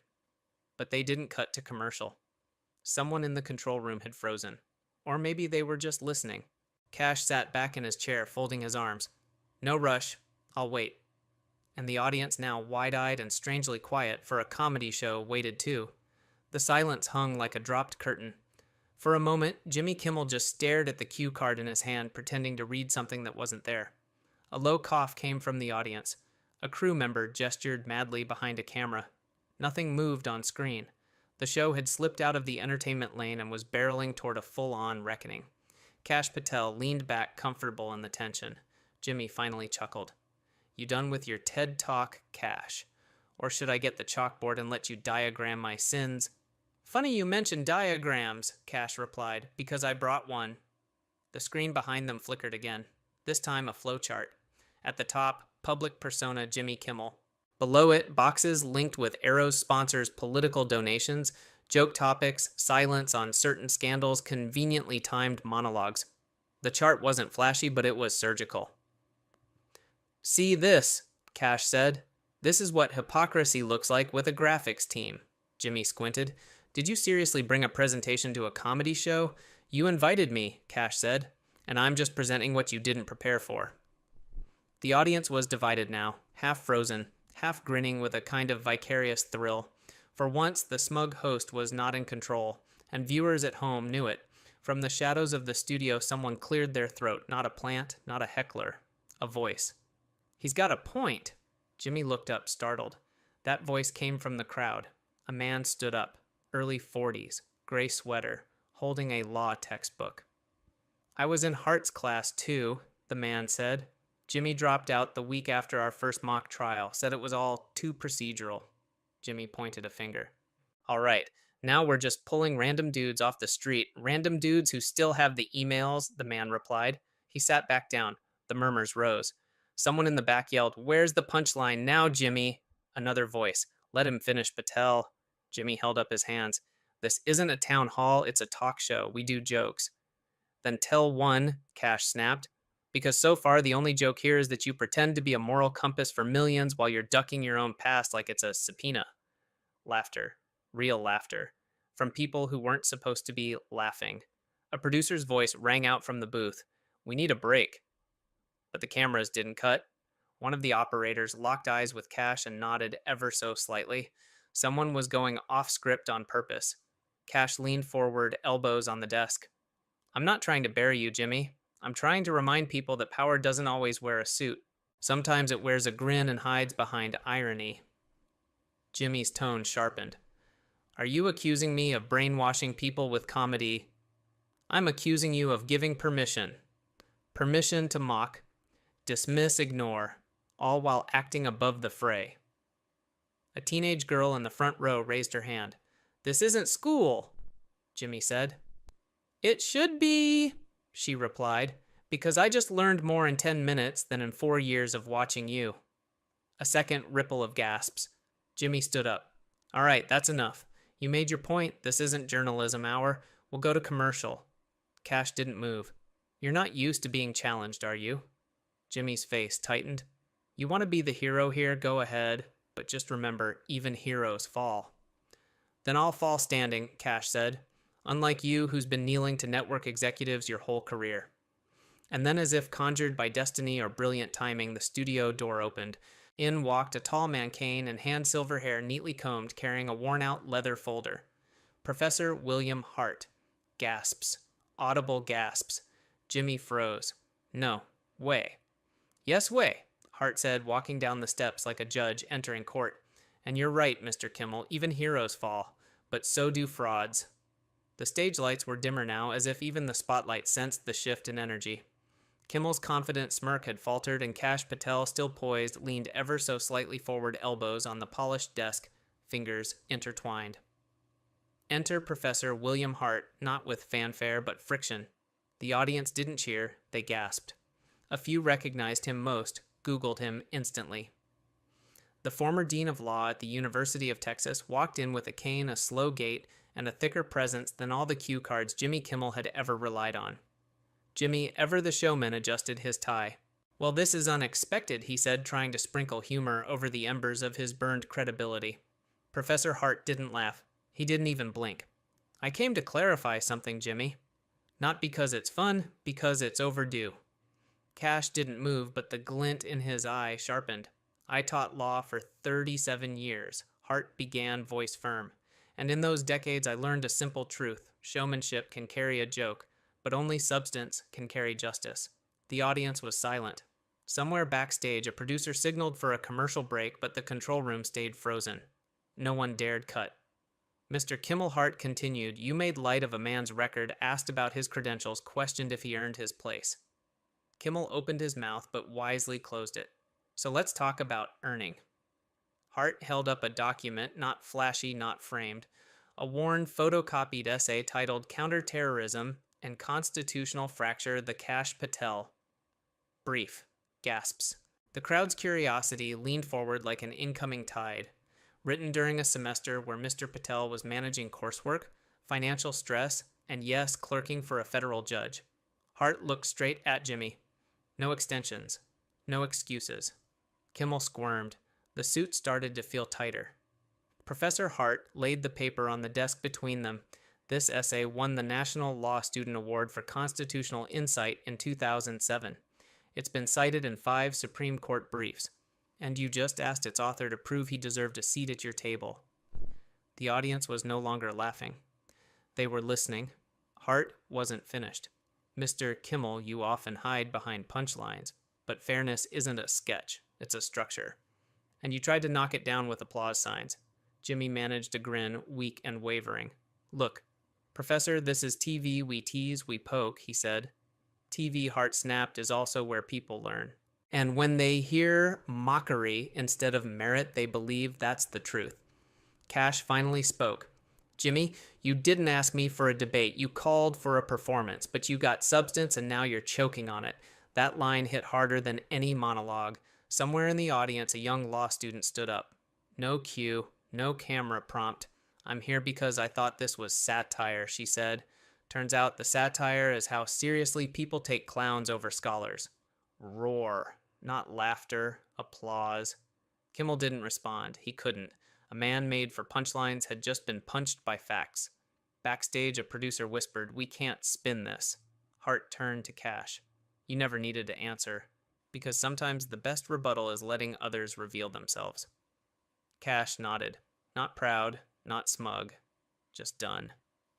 As the studio lights began to dim into a forced fade-out, Jimmy cleared his throat. "Well, folks," he muttered, "that's all the time we have tonight." But no one clapped. Even the applause sign stayed off. Fade to silence. The next morning, the headlines weren't funny. Kimmel Gets Schooled read the front page of the Daily Signal. Punchline becomes footnote, quipped another, but none hit as hard as a viral screenshot from the show shared millions of times, Professor Hart standing firm. Kash Patel unmoved, Jimmy Kimmel slumped, captioned, "Truth doesn't need applause." By noon, clips from the previous night had already shattered viewing records. Twitter was ablaze with dueling hashtags, Chahasar Kash crushed Kimmel, Ijars comedy, or Cowardice, Chdalchaka Heart for Truth. Even Reddit had exploded into factions. The subreddit r political humor was divided, half mocking Kimmel, half awkwardly trying to meme their way around it. Kimmel's staff was in damage control mode. A leaked email from a junior producer read, "We thought it was going to be a 5-minute roast, not a live tribunal." By afternoon, conservative commentators pounced. Ben Shapiro dissected the segment frame by frame. Candace Owens hosted a Twitter space titled "When Clowns Meet Class." Even Bill Maher, not known for kindness toward conservatives, tweeted, "Oof, that wasn't a roast. That was a reckoning." Kash, he didn't tweet. He didn't go live. No interviews, no told you so press run. Instead, he posted a single line on his Truth Social account, "The truth ages well." That night, Tucker Carlson opened his monologue with a still from the show. Ladies and gentlemen, when you invite a lawyer to a circus, don't be shocked when he writes a better script. But the most unexpected reaction came from academia. Law professors across the country began assigning the Kash Patel brief in their syllabi. The University of Chicago held a last-minute panel when public discourse fails the role of legal integrity on air. The panel sold out in an hour. Meanwhile, Jimmy Kimmel returned to his studio the next evening. This time, less jazz hands, more clenched jaw. "I want to start by saying last night was not my finest hour," he said, staring into the camera. "I underestimated my guest. I mistook silence for lack of substance. And to Mr. Patel, if you're watching, I heard you loud and clear. It was an apology. Sort of. It had the posture, not the soul. The audience clapped, but the applause felt like a scheduled obligation." Kimmel continued with his usual jokes, but the laughs came slower, flatter. The studio felt off, like a party thrown after a funeral. Back in Washington, Representative Elise Stefanik referenced the incident during a press briefing. Maybe instead of mocking conservatives, the late-night elite should start listening. Last night's segment proved that intellect doesn't need a laugh track. Even the New York Times, often cautious in its wording, published a column titled "Late Night Lessons When Entertainment Collides with Ethics." A week later, Jimmy was still reeling. Ratings had dipped not drastically, but noticeably. A survey by The Hollywood Reporter showed 42% of viewers felt less trust in Kimmel's judgment. One executive anonymously confessed, "Turns out clowns aren't immune to getting pied in the face." But the impact wasn't just limited to viewership. Young lawyers and political hopefuls started quoting Professor Hart's line in speeches, TikToks, and even wedding toasts. Showmanship can carry a joke, but only substance can carry justice. And Kash Patel, he went back to doing what he always did quietly, precisely without the need for viral vindication. Yet his inbox was flooded with messages from students, veterans, and viewers across political lines. One message, handwritten, read, "Dear Mr. Patel, I'm a first-year law student who watched you on that stage. I was losing faith in the legal system. But seeing you stand silently while the truth spoke for you, it reminded me why I started this path. Thank you for not shouting." No name? Just initials. J.T. Kash folded the letter and placed it in his desk drawer. Not for display, just for memory. At Columbia, a professor started her lecture with a strange new ritual. She'd place a blank notebook on the podium. When asked why, she answered simply, "Because silence writes the loudest lessons." 1 week after the show, NPR aired a special segment titled "From Mockery to Memory, the Night Late Night Got Serious." In it, a clip from Professor Hart's statement played in full. You tried to knock it down with applause signs. The host paused. And yet it was the silence afterward that said everything. The story wasn't just about Kash, or Hart, or even Jimmy. It became something more. A national moment where satire was stripped bare and integrity sat quietly in the chair usually reserved for punchlines. And for once, the spotlight didn't make anyone perform. It just revealed who had been real all along. The air had shifted. What started as late-night comedy had become a courtroom of public opinion. Studio lights still burned above the Kimmel set, but the laughter had long dried up. What remained now was a nation watching with rapt attention. Kimmel, no longer the smirking host behind a mahogany desk, had become the face of a very public reckoning. Meanwhile, Kash Patel, calm, unflinching, had unexpectedly become a kind of folk hero for the disenchanted, the skeptical, the quietly infuriated. By Tuesday morning, the segment between Kash and Kimmel had amassed over 38 million views across platforms. TikTok edits set to dramatic orchestral swells went viral. Twitter threads analyzed every eyebrow raise, every sharp intake of breath, every seemingly insignificant pause in Kash's responses. Reddit was a minefield, a circus, and a temple all at once. Subreddits exploded r political comedy, r Kimmel melt, r Kash clapped back. Kimmel's team attempted damage control. They released an edited version of the segment on their official YouTube channel titled Tough Questions, Honest Answers. The internet wasn't buying it. The edits were obvious. Kash's rebuttals cut short, the audience reactions dampened, and Professor William Hart's sudden walk-on edited out entirely. This only fueled the fire. Side-by-side comparison clips flooded social media. What are they hiding became a trending hashtag. Meanwhile, Kash did something no one expected. Nothing. No press tour, no celebratory threads, no smug interviews. He returned to Capitol Hill, appeared in a subcommittee hearing on cybersecurity policy, and said absolutely nothing about the Kimmel debacle. When pressed by a curious reporter outside the building, he simply said, "I was invited to answer questions. I answered them." That silence, it spoke louder than Kimmel's 4-minute monologue defending himself on the next night's show, which awkwardly ended with a forced laugh track and a weak punchline. Turns out, if you throw a rock at a wasp nest, the wasp might be a lawyer. Ratings for Kimmel dropped by 12% over the next 3 episodes. ABC issued no comment. But internally, there was panic. Leaked memos revealed a network exec wrote, "We underestimated the crossover between comedy and credibility." Kash's former law professor, now affectionately dubbed Professor Clapback, on Twitter received interview requests from every major network. He declined all. Instead, he published a short op-ed in The Atlantic, "Why Silence Sometimes Wins." The piece became required reading in freshman rhetoric classes across 5 universities within a week. Even stranger copies of Kash's thesis, yes, the one Kimmel mocked, sold out in limited academic printings. The title, "Structural Integrity, Legal Frameworks, and the Collapse of Bias." Amazon listings shot up. Used law students dug out old PDF versions and shared them in Dropbox folders titled things like "Actually Smart Stuff." In a striking twist of generational irony, meme pages turned Kash into a reluctant icon. One showed him holding a coffee mug superimposed with the caption, "Say it with a smile, say it with receipts." Meanwhile, Grassroots organizers began a campaign titled "Jajia Let Them Speak," advocating for educational institutions to allow more real-life testimony during academic hearings. The campaign used stills from the Kimmel segment, especially the moment Professor Hart calmly placed the thesis down in front of the host's desk.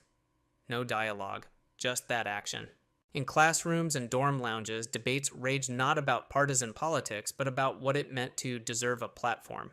Somehow the fight between a late-night host and a former federal prosecutor had turned into a philosophical reflection of meritocracy. The final AAA student-led resolution at Columbia University calling for live televised debates between public figures and policymakers with open fact-checking. If a late-night comedian can try to embarrass a federal prosecutor, one student senator wrote, then why not make the whole thing transparent?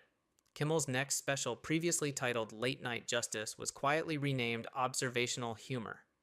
The promos dropped the line, "No topic too hot." The irony was not lost. As for Kash Patel, he didn't return to Kimmel. He didn't need to. The closing clip of the entire saga became a 13-second silence from the original segment. No music, no audience sound. Just Kash staring expressionless while Kimmel stammered through a defensive pivot. That clip was played at the end of a Harvard symposium titled "Silence and Power, the New Language of Political Response." The final voice belonged to Professor Hart in a follow-up piece in The New Yorker. In a time where every word is commodified, the rarest currency is still dignity. And with that, the segment ended, not with applause, but understanding. the kind that doesn't ask for more. Fade to black. Here's the next story. MSNBC commentator humiliates Kash Patel on air. He's paying with his career. The camera lights blinked to life inside the MSNBC studio. It was just past 8 p.m. in New York primetime, and the opening theme of the show echoed like a drumbeat of confrontation. Frank Figliuzzi, sharp in a tailored navy suit and with the smug confidence of a veteran analyst, leaned into the desk, his fingers steepled. The program, The Accountability Hour. The guest, newly appointed FBI Director Kash Patel. It was meant to be a high-profile discussion on national security reforms, but anyone watching could tell it was going to be something else entirely. "Good evening," Frank said, the corners of his mouth curving just slightly. "Tonight we welcome the man behind the new face of the FBI, Mr. Kash Patel." Kash nodded politely. He wore a charcoal gray suit, crisp white shirt, and a tie just a shade too conservative for television. His expression was neutral, but his eyes were wary. "Thank you for having me," he said. Frank's grin widened just enough to be noticed. "Director Patel," he began, "there are a lot of questions about your appointment, but let's start simple. Have you spent more time at your desk in the Hoover Building or the dance floor at Bliss nightclub?" The studio light seemed to flicker. Kash blinked. "Excuse me, just going off reports," Frank said smoothly. "Some say your presence in DC nightlife is more prominent than your presence at FBI headquarters." The camera zoomed in slightly on Kash's face. His jaw tightened. "That's a false, baseless accusation, and frankly beneath the dignity of this network." Frank raised an eyebrow. "So you're denying you've been seen at multiple venues across the district, some of which I'm denying that you or anyone else has the right to invent nonsense and parade it as journalism?" Kash snapped. "You didn't bring me here to discuss policy. You brought me here to try and humiliate me." Frank leaned back. "Mr. Patel, you're in the public eye. We ask tough questions." "Tough questions are not the same as smear campaigns," Kash said. "And what you just did, this insinuation about my professionalism, is character assassination." There was a pause. Then Frank spoke again more softly. "We're only relaying what's been reported. That's our job." "No," Kash said coldly. "Your job is to tell the truth, not twist it for ratings." The atmosphere in the studio had turned electric. The live chat feed was already exploding. MSNBC lies began trending within minutes. What was supposed to be a 20-minute segment was cut short at 9 minutes and 42 seconds. As the show went to commercial, Kash unpinned his mic and stood up. "Don't ever invite me again unless you plan to speak the truth," he said, eyes locked on Frank. Without another word, he walked off set. Outside the MSNBC studio, Kash Patel stood before a wall of cameras. "I came on that program to speak about reforms, transparency, and law enforcement integrity," he said, voice even. "Instead, I was ambushed with slander and innuendo. Let me be clear, I will not let this go unanswered." He paused. "I intend to pursue legal action against MSNBC and Frank Figliuzzi for deliberate defamation." The press pool gasped. That same night, legal papers began to move. By dawn, the headlines read, "Kash Patel declares war on MSNBC. Defamation suit incoming after fiery on-air clash." In the shadows of television ratings and political posturing, a larger battle had begun. And this time it wouldn't play out in sound bites. It would unfold in court. The MSNBC studio lights gleamed off the polished floor, reflecting the tension that buzzed in the air. On set, a sleek round-table desk separated the two men now fixed in a verbal standoff: Kash Patel, newly appointed director of the FBI, and Frank Figliuzzi, former assistant director, and now MSNBC's sharp-tongued national security analyst. "Director Patel, welcome," the host opened, his tone neutral but eyes wary. "Today we aim for clarity. The American public deserves transparency." Kash gave a firm nod. He was dressed impeccably in a tailored navy suit, posture straight, expression unreadable. But Figliuzzi wasn't in a mood to tiptoe. He leaned in, fingers steepled. "Kash, let's start simple. What's your weekly schedule like as director? Because sources suggest you're more visible on the DC nightlife circuit than inside Hoover Building." The studio went still. Even the host blinked. Patel's eyebrows lifted just slightly, the only crack in his composure. "Is that your opening question?" Frank Figliuzzi didn't flinch. "It's a matter of public confidence. Leadership starts with presence, and right now there's a serious perception issue." Perception fueled by who? Patel shot back. Your friends at brunch or anonymous Reddit accounts you follow. A subtle gasp rippled behind the cameras. The host started to interject, but Kash raised a hand. Let's be real. I'm here because this network thrives on narratives, not facts. And you, Frank, seem more interested in smear than substance. Figliuzzi tilted his head. You're saying you haven't been spotted at Nero's Lounge 3 nights a week this month, not once at Lyra Bar or the Meridian Rooftop event last Thursday. Do I need to subpoena your calendar for that level of obsession? Kash quipped. Or should I start checking under my bed for MSNBC interns with binoculars? The host was now visibly uncomfortable. Let's pivot. No, Patel interrupted. Let's stay here. This is your show. I was invited under the pretense of a fair conversation. Instead, you've orchestrated an ambush with innuendo and half-truths. Frank's smile was thin. You're deflecting. I'm defending, Kash snapped. There's a difference. And while we're on it, what investigative experience do you bring beyond spinning guest commentary on a liberal network with a known vendetta against law enforcement reforms? That vendetta, Frank arched an eyebrow. We just want accountability. Then start with yourself, Kash growled, citing sources without receipts, throwing reputations into the fire for a few thousand Twitter likes. The temperature on set had dropped noticeably. Enough, the host interjected, voice finally breaking the impasse. We're veering into personal attacks. Director Patel, do you deny? I deny the farce you just tried to parade as journalism, Kash said firmly. You want accountability, good. Let's start with your editorial team greenlighting character assassinations with zero evidence. Frank leaned forward again. Kash, if you think calling out public figures is character assassination, maybe you're not ready for public office. Kash didn't blink. You just accused a sitting FBI director on national television of neglecting duty to go clubbing. That's not an oversight. That's defamation. Figliuzzi chuckled dryly. It's called a question. Reportedly. Stop hiding behind that word, Patel snapped. Reportedly doesn't absolve you from accountability. You said it. Own it. The producer gave a visible hand motion off screen. Time to wrap. But Kash wasn't done. He turned directly to the camera. To anyone watching. This isn't a conversation. It's a spectacle. A baited trap set by a network desperate to maintain relevance. I was invited here under the false banner of fairness. Instead, I'm accused without evidence, smeared without proof, and mocked without merit. He turned back to Figliuzzi. You think I'm scared of you because you once held a badge I earned mine the hard way by doing the job. Not commenting from a studio desk. The air was razor sharp. Frank opened his mouth, but Kash stood. We're done here. Next time, bring facts or bring silence. He unplugged his mic, handed it to the producer, and walked off stage. The host was speechless. Figliuzzi stared, jaw clenched. But the internet wasn't silent. By nightfall, the segment had gone viral. Thousands of posts under the hashtag Clubgate flooded X. Some mocked Kash. Others praised him for confronting what they saw as biased media.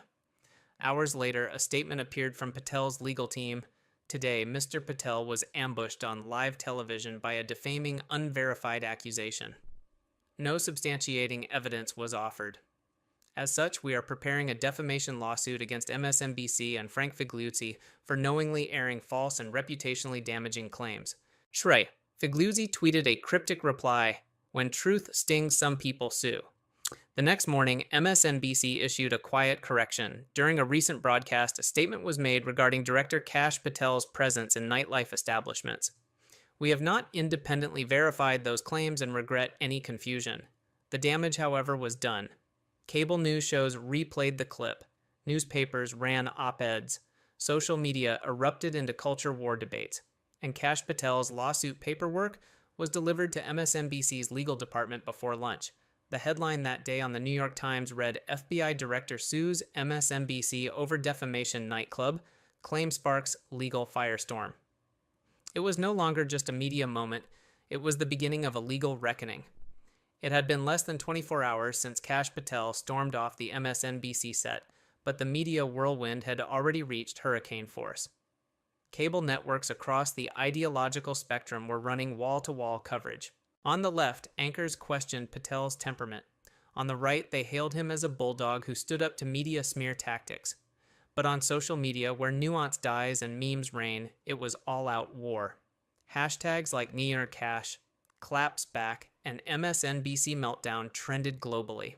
The clip of Patel tearing into Frank Figliuzzi had amassed 8.6 million views in a single night. Meanwhile, at MSNBC headquarters, internal tension boiled. Behind closed doors, producers debated whether Figliuzzi's comment had gone too far. Why didn't standards and practices flag the question, one executive hissed? Because he used, reportedly, another muttered. It's the thinnest legal shield we have left. In an emergency editorial meeting, a producer threw down their earpiece. We turned a hard news show into a gossip brawl. That's not journalism, that's clickbait theater. But the damage control had already begun. Legal counsel advised all network personnel to avoid discussing the incident publicly. Figliuzzi remained silent on air and online. Patel, however, was just warming up. By noon, his legal team had filed the defamation suit in a federal court in Texas. The filing was brutal. The defendant, Mr. Frank Figliuzzi, fabricated a false narrative on national television accusing a sitting FBI director of dereliction of duty without a shred of evidence. Such reckless commentary amplified by MSNBC's platform constitutes defamation per se and warrants legal remedy. The suit demanded $20 million in damages, a formal apology, and a retraction to be aired during MSNBC's primetime lineup. Legal experts took sides quickly. Some dismissed the suit as political theater. Others noted Patel's meticulous documentation of his whereabouts during the nights in question. He's got receipts, one legal analyst tweeted, sharing GPS ping surveillance footage and time-stamped visitor logs from Hoover Building. Meanwhile, Figliuzzi's allies in the intelligence community closed ranks. A leaked memo from a former colleague at the FBI read Frank may have overstepped, but he's not malicious. He was poking at the optics. Still, dumb move. As the story spiraled, talk shows pounced. Stephen Colbert joked MSNBC asked Patel about clubbing, and he clubbed them back verbally, of course. On the more serious end, Brett Baier ran a 10-minute segment dissecting media responsibility in politically charged interviews. But the most surprising development came 3 days later. A whistleblower inside MSNBC anonymously leaked internal memos showing that the producers had known about the nightclub rumor beforehand and debated using it. Should we go there, it's thin. If it stings, it sings. Let Figliuzzi lob it, he's untouchable. The memos went viral, further complicating MSNBC's position. Kash Patel released a video response standing in front of the FBI building. No, I wasn't at Nero's. I was here, serving, working, leading. And I'll keep showing up while networks like MSNBC spin tales to distract from the truth. If they think this ends with a soundbite, they're mistaken. The backdrop of Hoover's pillars gave the statement gravitas. Commentators noted his strategic use of setting and tone-controlled assertive presidential. By the weekend, political strategists were buzzing. He's not just defending his name, one said on Fox News. He's test-driving a campaign style. In private circles, speculation ran wild. Was Patel aiming for a higher post? Senate VP, even the Oval. Whatever the future held, one thing was certain: this lawsuit had become a crucible for credibility, not just for Patel, but for media institutions writ large. MSNBC, sensing deeper PR fallout, announced they were conducting an internal review. They released a terse statement: "We are committed to journalistic integrity and regret any unintended mischaracterizations." Unintended mischaracterizations. Kash Patel responded on X, formerly Twitter, "That's not an apology. That's a shoulder shrug." Behind the scenes, pressure was mounting on MSNBC to settle. Legal advisors warned that discovery could expose more internal conversations, potentially damaging the network's already shaky public trust. But Patel refused to blink. He demanded a live, on-air apology from Figliuzzi. Frank finally spoke up. On a guest appearance on a sister program, he offered a carefully worded statement. "If my remarks were interpreted as definitive accusations, that was not my intent. I respect Director Patel's service and regret any personal offense." Patel's legal team called it lawyered nonsense. The case moved forward, and all the while the American public watched not just the lawsuit, but what it said about truth power and the fragile state of institutional trust. The fallout from the MSNBC interview wasn't just a moment, it became a media storm. Just days after the broadcast, the clip of Frank Figliuzzi's accusations against Kash Patel went viral. From political talk shows to Reddit threads, the soundbite "Kash spends more time at nightclubs than in his office" was looped and memed. Inside the Beltway, figures on both sides scrambled to react. Progressive pundits applauded Figliuzzi for what they called a brave truth bomb. Meanwhile, conservative voices cried foul, accusing MSNBC of orchestrated character assassination. Kash Patel, however, wasn't waiting for the media to decide the verdict. That Thursday evening, Kash appeared on Fox News, sitting across from Tucker Carlson with a gaze that could slice glass. "You invited me on here because you saw what they did," Kash said, fingers steepled. "This isn't journalism, it's a political mugging in prime time." Carlson nodded. "What was going through your mind when you heard it?" Kash didn't hesitate. "I thought, this is the game now. They can't fight facts, so they throw mud. But they forget I come from the intelligence world. I know how to handle disinformation." The segment was a hit, the ratings soared. But more importantly, Kash laid the groundwork for his response, not just in the press, but in court. Behind the scenes, his legal team had already begun drafting a defamation suit. In Texas, where defamation laws offer a broader path for plaintiffs, the plan was simple expose, not just Figliuzzi's comment, but the systemic failure of MSNBC to uphold basic journalistic standards. Frank Figliuzzi, for his part, tried to clarify in follow-up interviews. On CNN, he stated, "My comments were based on multiple sources, reliable sources suggesting unusual patterns of behavior." "Do you have documentation?" the host pressed. Figliuzzi hesitated. Not in the traditional sense, but there were indicators, patterns, whispers, internal chatter. It was weak, and the internet knew it. Memes bloomed overnight, Kash in a disco ball suit dancing with bureaucratic folders. Others showed Figliuzzi in a trench coat whispering, "My source is my vibes." By the weekend Kash had filed his suit, the document was scathing. Line by line, it laid out not only the defamation but also the reckless negligence of MSNBC's editorial oversight. Kash's lawyers argued that no internal verification had taken place, no fact-checking had been conducted, and no effort was made to balance Figliuzzi's claims with reality. Since becoming director, the filing read, "Mr. Patel has not stepped foot in a nightclub. Not once." Surveillance logs, travel records, and sworn staff affidavits all confirm this. The statement was invented and weaponized. MSNBC's legal team tried to pivot. "We regret the remark made during the segment. It does not reflect the network's standards, and we are conducting an internal review," they said in a press release. But it was too little too late. Kash wasn't backing down. He scheduled a press conference outside the courthouse in Austin. "This isn't about me dancing," he began. "It's about whether public trust in institutions can survive when media outlets become tools of political warfare. This isn't left versus right. This is truth versus narrative." Frank Figliuzzi responded by tweeting a cryptic image, a chessboard with the caption, "Pawns get angry. Kings make moves." The tweet backfired. Commentators jumped on the arrogance. "When you call someone a nightclub dweller with zero evidence," Megyn Kelly commented on her podcast, "you don't get to pretend you're playing 4D chess, you're just playing dirty." As the case moved toward pre-trial discovery, Figliuzzi was forced to provide deposition testimony. Under oath, he was asked repeatedly about the source of his information. "I had drinks with a former staffer," he said. Name I can't recall. Date, late April, maybe early May. Location, a bar in Arlington. It was a comedy of vagueness. The court reporter raised an eyebrow. MSNBC scrambled. Internal emails leaked showing producers had flagged the comment immediately after airing. One wrote, "We may have a liability problem." Figliuzzi riffed. Meanwhile, Kash doubled down.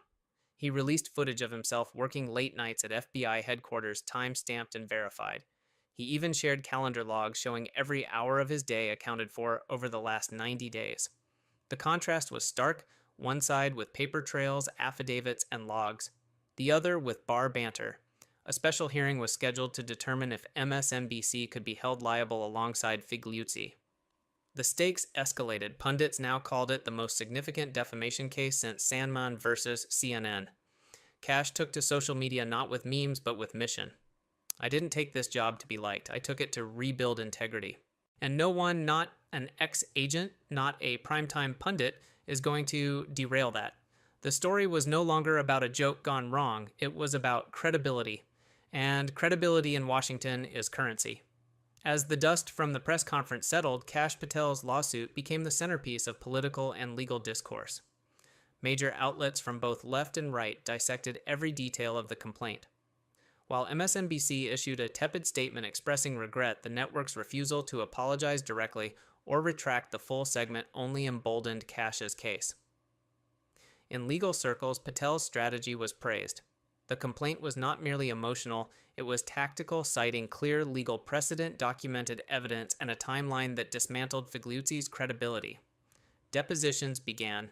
Kash appeared first seated calmly in a polished navy suit, eyes unwavering as he answered each question with military precision. Mr. Patel, the defense attorney, began, "You're alleging actual malice.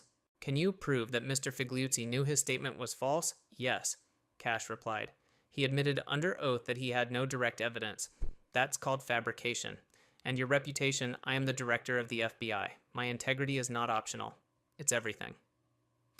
On the other side of the table, Figliuzzi looked tired. His once cocky smirk had wilted under weeks of negative press and mounting legal pressure. MSNBC's legal team pivoted to damage control.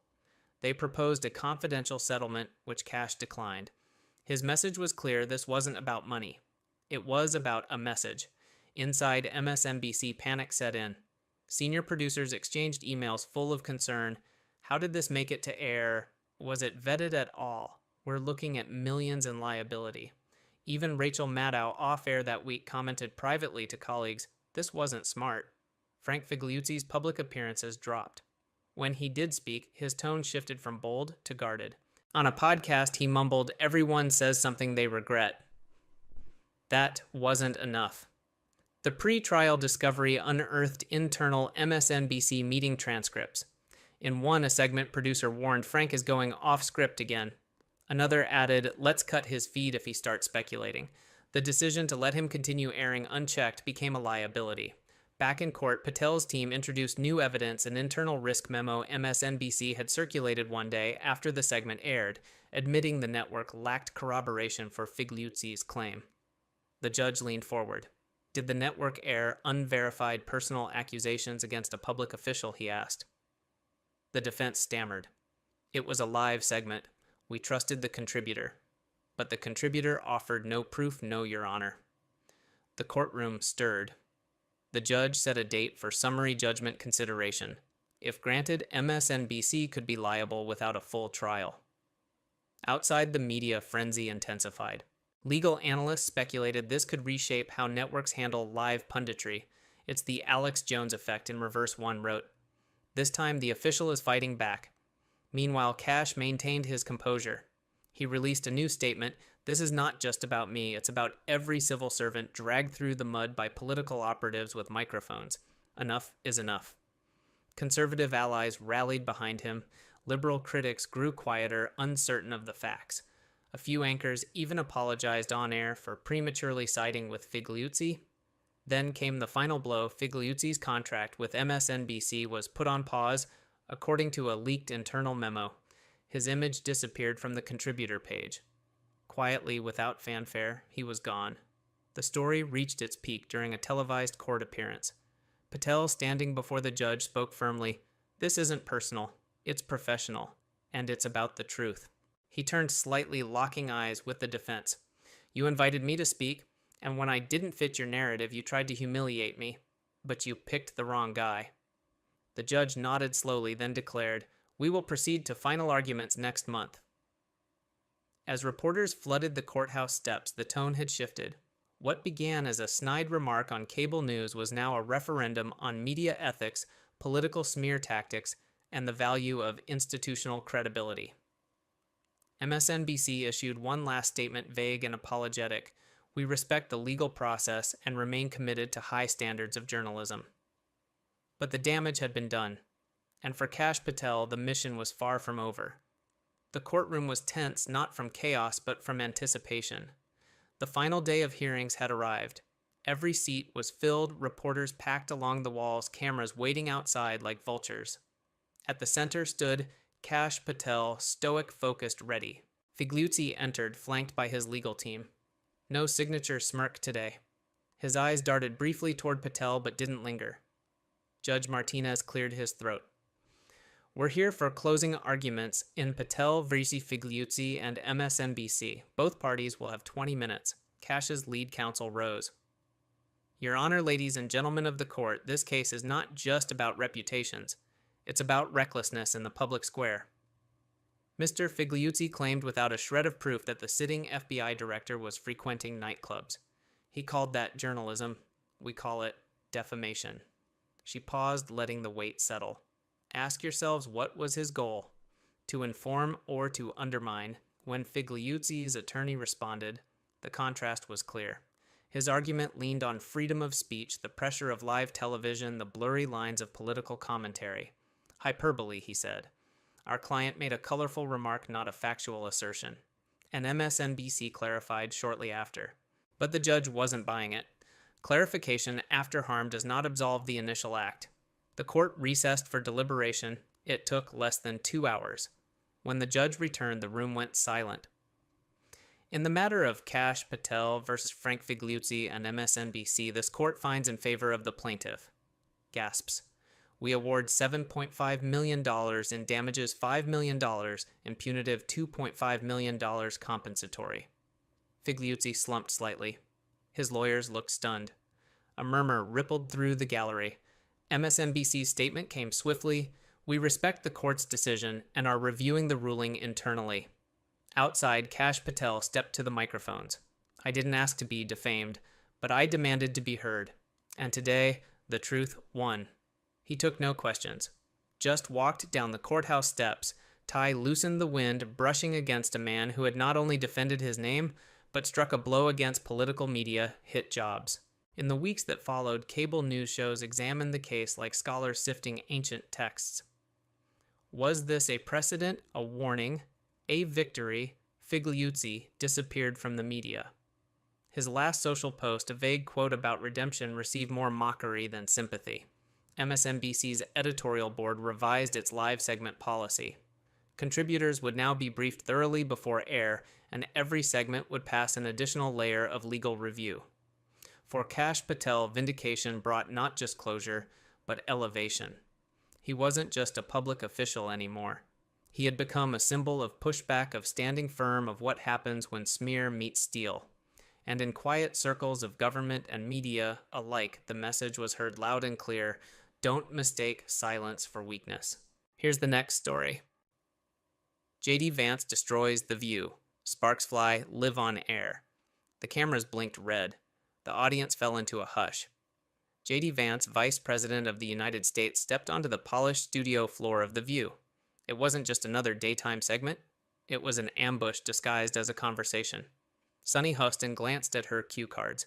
Joy Behar crossed her legs with exaggerated calm. Whoopi Goldberg adjusted her chair, eyes narrowed behind her glasses. They were ready. But so was he. J.D. Vance didn't walk like a politician. No hand-waving, no smiles for the audience. He took his seat with quiet gravity. His posture composed, his expression unreadable. He wasn't here to pander. He was here for something else, something sharper. Whoopi opened. Vice President Vance. Welcome. Let's get right to it. The air tensed. Joy chimed in, smiling.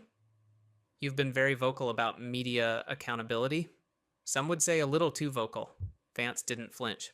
Accountability isn't optional when the stakes are national trust, he replied, his voice even. Sunny tilted her head. You've said journalists push agendas. Are you suggesting we're not telling the truth? The trap was set. Vance leaned forward just slightly. I'm suggesting that narrative sometimes outweighs fact, and that's dangerous, especially from platforms that reach millions. The temperature shifted. The co-hosts stiffened. The studio lights buzzed. Vance didn't raise his voice. He didn't accuse. He stated, flatly, like a scalpel cutting cloth. The audience didn't know whether to clap or recoil. They watched, but Whoopi pressed. So you think this show us we're part of the problem? A beat. Vance held her gaze. I think the American public deserves truth more than they deserve comfort. It wasn't just a sentence. It was a sentence. Silence. Then Joy laughed nervously. You say that like you're the only one holding the truth. No, Vance said calmly. I'm saying the truth should belong to everyone, not just the loudest voice in the room. Sonny's tone sharpened. You were part of an administration that called the press the enemy. And now you claim to care about truth? Vance nodded slowly. I care about integrity. And I care about the American people not being lied to no matter who's doing the lying. A murmur rippled through the audience. Cameras caught everything. It was only the first segment, and J.D. Vance had already changed the energy in the room. The red light blinked back on. The commercial break was over, but nobody in the studio had truly taken a break. J.D. Vance sat still, hands clasped. His composure was a weapon. The hosts, meanwhile, huddled in quick whispers, trying to recalibrate. The second round began. Joy Behar jumped in fast. Mr. Vice President, let's stop pretending. You've worked in one of the most controversial administrations in modern history. Do you seriously expect us to believe you're here out of concern for truth and not damage control? JD turned to her eyes steady. What I expect is irrelevant. What matters is whether what I'm saying is true. And if it is, it doesn't matter which administration I served under. The studio tightened. Whoopi folded her hands. But it does matter. You were part of the engine that called the press the enemy that spread doubt like wildfire. And yet JD replied, here I am on your platform, ready to talk, ready to be challenged. Isn't that the democratic ideal? Sunny Hostin narrowed her eyes. But what are you really doing here, Mr. Vice President? Trying to rehabilitate your image, or are you pushing something bigger? JD's voice didn't rise, but it cut clean. I'm here because too many people in power, including in this studio, think it's acceptable to shape reality instead of reflect it. That ends today. The crowd murmured. Joy smirked. That's bold, coming from someone who stood silently through 4 years of alternative facts. JD turned to face her directly. You think I was silent? You weren't listening. You only hear when someone fits the role you expect. And when they don't, you silence them with a narrative. Sunny leaned in. What narrative is that exactly? That conservatives don't care about truth, that if someone defends their side, they're automatically corrupt. It's lazy thinking, and it's broken our trust. Whoopi raised a hand. Let's not conflate criticism with censorship. We call out what we see. That's our job. Then do it fairly, JD replied. Call it out on all sides. You're not referees if you only throw flags at one team. The audience buzzed again. The tension was climbing, not hostile, but electric. Joy crossed her arms. So you think we're biased? That we're the ones poisoning the well? JD answered without hesitation. Bias isn't the problem. It's pretending you don't have it that undermines your message. Be transparent and the people will trust you more. Sunny's voice rose slightly. We're journalists, not activists. Then why do so many Americans feel otherwise? JD asked. That question should haunt every newsroom in this country. For the first time, none of the hosts responded immediately. JD continued, you want to talk about responsibility? Let's talk about how millions of people tuned out because they stopped believing they'd ever get the full story. That didn't start in Washington. It started in studios like this. Whoopi Goldberg sat back, her voice measured. You're asking us to accept blame for everything that's gone wrong. No, JD said calmly. Just for the part you played, like I accept mine. That's what leadership looks like. It was a challenge, and it landed hard. Joy's tone turned sharp. You're framing yourself as a truth teller, but you still defend policies that tore people apart. I don't defend all policies, JD said firmly. I defend principles. And the principle of truth of holding every institution to the same standard, that's not partisan. That's American. There was a shift in the audience. It wasn't loud, but it was real. A pause in judgment. A moment of reflection. Whoopi's jaw tightened. So what's the solution? Mr. Vice President, tear down the press? Silence criticism, JD shook his head. No, shine brighter lights, ask harder questions. Not just to guests you disagree with, but to each other. Start there. Sunny sat up straight. You're not afraid to say this here, are you? I came to say it here on purpose, JD answered. Because if we can't speak truth in this room, then where can we? The crowd was fully with him now, not in cheering, but in listening, in processing. J.D. Vance wasn't just reacting. He was reshaping the narrative inch by inch, word by word. The host had hoped to control the frame, but J.D. had grabbed the camera. And he wasn't letting go. The cameras rolled. The interview wasn't slowing down, it was accelerating. JD Vance leaned back slightly, not retreating but settling in like a man who knew he was exactly where he needed to be. Sunny adjusted her mic. Vice President, let's not pretend your administration didn't sow distrust in the media. How do you justify standing here today preaching about responsibility? JD didn't blink. I'm not preaching. I'm offering a standard. One I believe everyone, politicians, journalists, voters, should be held to. Joy snapped, you mean your standard? JD answered without pause. No, the American standard, truth over narrative, accountability over convenience. Whoopi chuckled dryly. That sounds rehearsed. It's not, JD said calmly. It's just rarely said out loud. There was a beat of hesitation in the room. The hosts weren't used to a guest who didn't dodge, didn't soften, didn't flatter. Sunny pressed again. You still haven't acknowledged the real damage caused by the Trump years. The division, the hate. Do you think media was innocent in that division? JD interrupted. The room went quiet. I'm not asking you to defend Trump. I'm asking you to recognize that polarization is a two-way street. Politicians light the fire, but media fans the flames. Whoopi leaned forward. So now this is our fault, I didn't say that, JD said. But if you claim to hold others accountable, you need to hold yourselves accountable too. Or it's just theater. The crowd stirred. That line landed hard. Joy muttered, You're quite the performer yourself, Mr. Vice President. JD smiled faintly. Then I suppose I'm on the right stage. Sunny tried again. Why don't you tell us then? What's your vision for how the media should operate? JD's tone shifted firmer, slower. Inform, not inflame. Ask questions, don't just confirm biases. Challenge everyone equally regardless of their party, their power, or their platform. You mean challenge your side too? Whoopi asked. Yes, JD replied. Especially my side. That surprised them. For the first time, the host hesitated. He continued, We have to be willing to lose political points to gain public trust. That applies to every newsroom and every elected office. The audience was now fully engaged. Phones were out, eyes wide. Some hosts glanced toward the producers. This wasn't going how they had planned. Joy exhaled. So, what you want, a media that's just neutral and boring? I want a media that's honest. Honest even when it hurts. Especially then. The moment hung. JD leaned slightly forward again, voice calm but charged. People are tuning out, not because they don't care, but because they don't trust you. And that should scare everyone in this room. Whoopi narrowed her eyes. You sound like you're here to lecture. I'm here to talk, JD replied. Something we used to do without turning everything into war. The hosts grew still. For a moment, none of them knew what to say. Sunny finally muttered, And you think you're winning right now. JD smiled, not cocky but clear. It's not about winning, it's about waking up. The next segment began with Whoopi straightening her notes, trying to steady the ship.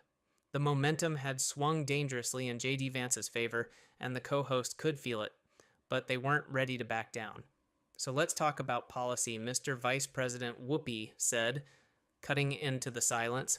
You stood by policies that targeted immigrants, hurt minority communities, and divided the nation. Are you proud of that legacy? JD Vance exhaled slowly. I'm proud of standing for national security, for economic fairness, and for calling out broken systems.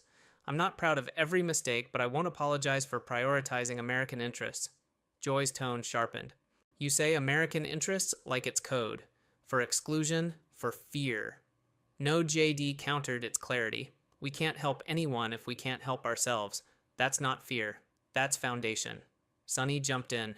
You call for unity, but supported the most divisive president in modern history. Unity isn't silence, JD said. Sometimes you unite people by telling them what no one else will. Truth is uncomfortable, but it brings people together more than lies ever will. The room stilled. Whoopi leaned forward.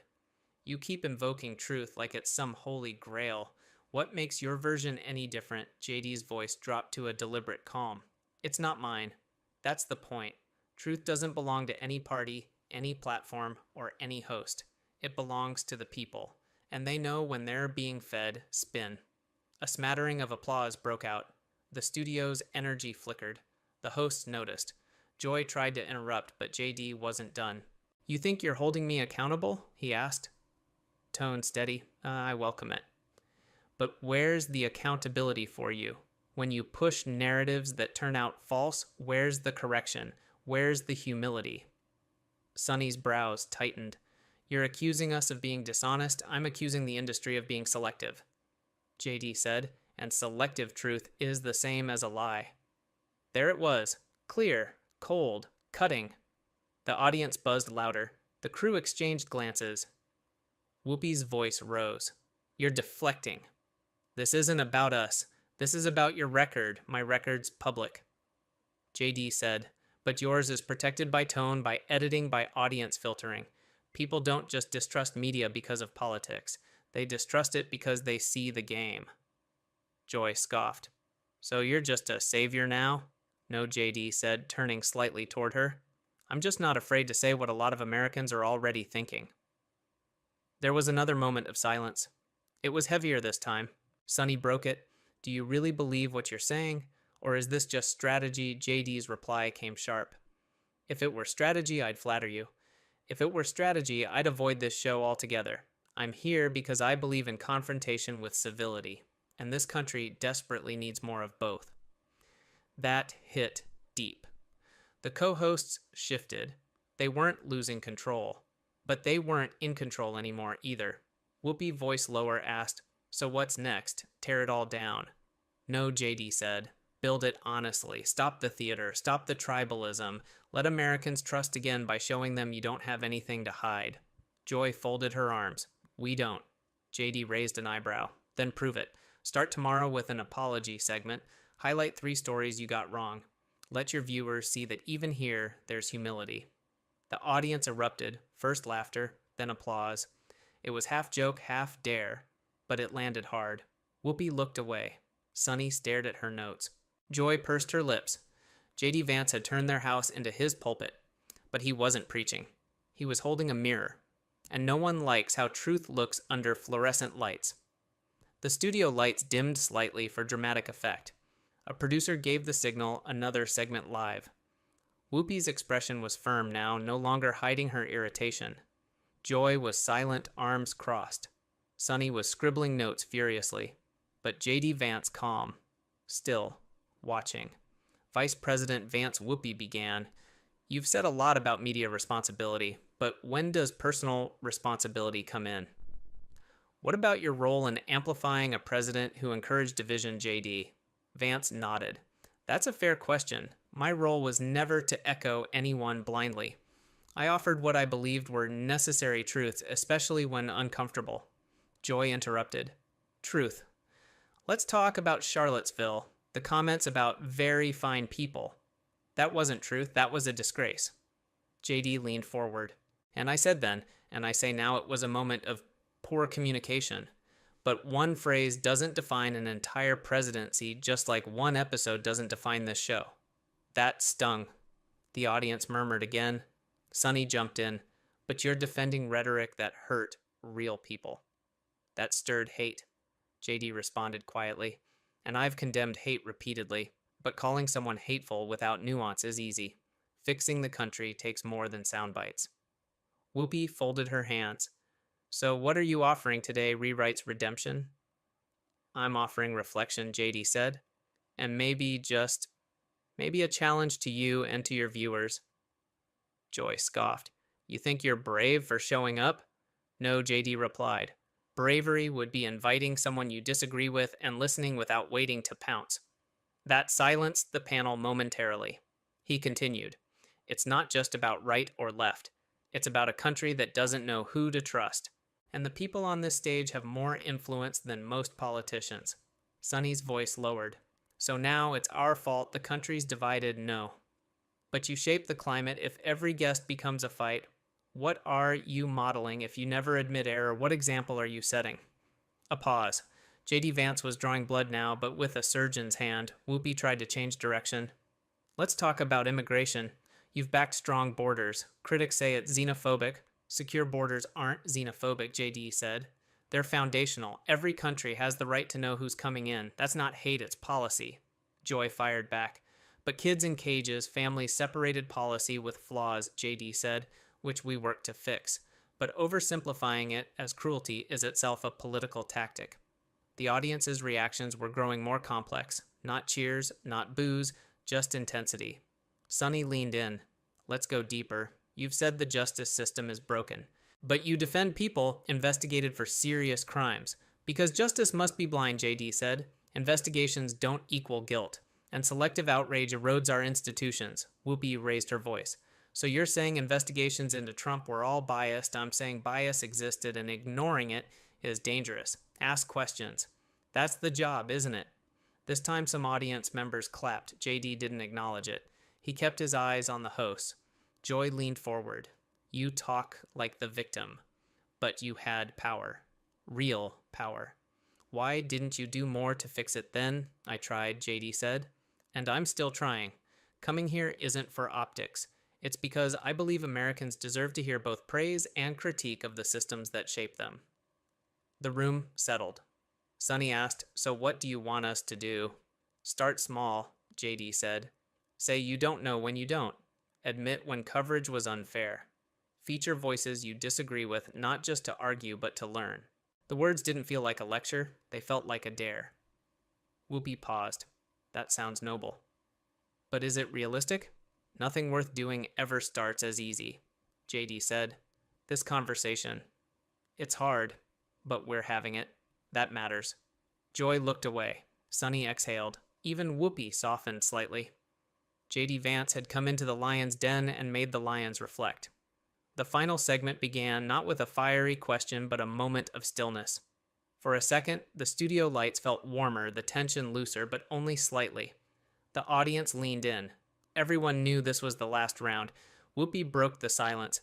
Mr. Vice President, she said, tone softer now. You've raised big issues. Bias, power, truth. But where does this conversation go from here? JD Vance didn't hesitate. It goes to honesty. Not just in what we say, but in what we choose to cover. Not just in debates, but in silences. Especially the silences. Joy arched an eyebrow. You're saying we're silent? I'm saying JD replied that silence on hard truths is louder than any headline. And the people notice. They always notice. Sonny leaned forward. Give us an example. Something you think we've ignored. JD's voice stayed calm. Stories about crime waves in major cities. Coverage of border crises only when it serves a narrative. Selective attention. It's not what's said, it's what's left unsaid. The audience shifted, considering. Whoopi responded carefully. Some of that is editorial choice, not necessarily bias, and some of it is fear, JD said. Fear of being called the wrong name, of offending the wrong group. But journalism isn't safe. It shouldn't be. Joy looked skeptical. You want chaos in the newsroom. No, JD said. I want courage. The courage to ask even when the answers don't align with your expectations. Sonny tapped her pen. You're idealizing something messy. Media is complicated. So is democracy, JD answered. But we don't lower the bar because it's hard. That landed. Quiet agreement fluttered across some faces in the crowd. Whoopi looked around the table, then back at JD. So where does that leave us? You've called us out. You've challenged our credibility. What's next? JD paused. Next, I'd ask this show and others like it to lead, not just in ratings, but in responsibility. Bring on guests you fear will challenge you. Invite truth even when it stings. Joy's lips tightened. And if we already think we're doing that, then prove it, JD said. Let your audience judge. A moment of charged silence passed. Sonny's voice softened. You came in here expecting a fight. No, JD replied. I came here ready for one, but I was hoping for a conversation. The honesty in his tone shifted something. Even Whoopi sat back, letting the weight of that truth settle. JD continued. The media isn't the enemy, but it's not immune. And the moment it stops asking what if we're wrong, it loses the public. Joy crossed her arms. You say that like you've never made mistakes. I have, JD said. Plenty. But I don't hide them behind applause or algorithms. I face them. And that's all I ask from anyone in this room. Another beat. Then Sonny said quietly, so this was never about defense. It was a reckoning. JD nodded. For all of us. The segment's countdown began. 10 seconds left. Whoopi, voice thoughtful, leaned in one last time. Any final words? JD looked around. At the audience, at the cameras, then back to the hosts. Yes. Keep the lights on, not just the cameras. The truth shouldn't fear exposure. The red light blinked off. The studio froze in a rare silence, and in that quiet, JD Vance had the final word. Here's the next story. Kash Patel reacts strongly to Joy Behar on live TV. The View hosts gasps. The studio lights of The View glinted off polished desks and poised expressions. Cameras rolled, coffee mugs in place. The familiar intro theme faded out. And Kash Patel, former national security official and legal analyst, sat center stage, flanked by hosts he knew didn't see the world the way he did. He was calm, calculated. His posture reflected years of high-stakes debate and deeper ideological trenches. Today's topic, criminal justice reform and cultural responsibility in America. Joy Behar began with a tone dipped in skepticism. Kash, you talk a lot about crime culture and accountability. But when you defend people who incite division, how do you justify that? Kash nodded once. Division doesn't start with speech, it starts with selective outrage and one-sided storytelling. Sunny Hostin tilted her head. So you think the media's the problem? I think the media often chooses comfort over confrontation. But not always, he added, scanning the set. Sometimes shows like this open doors. The tension grew visible. Whoopi adjusted her seat. Joy's lips thinned. Then came the pivot.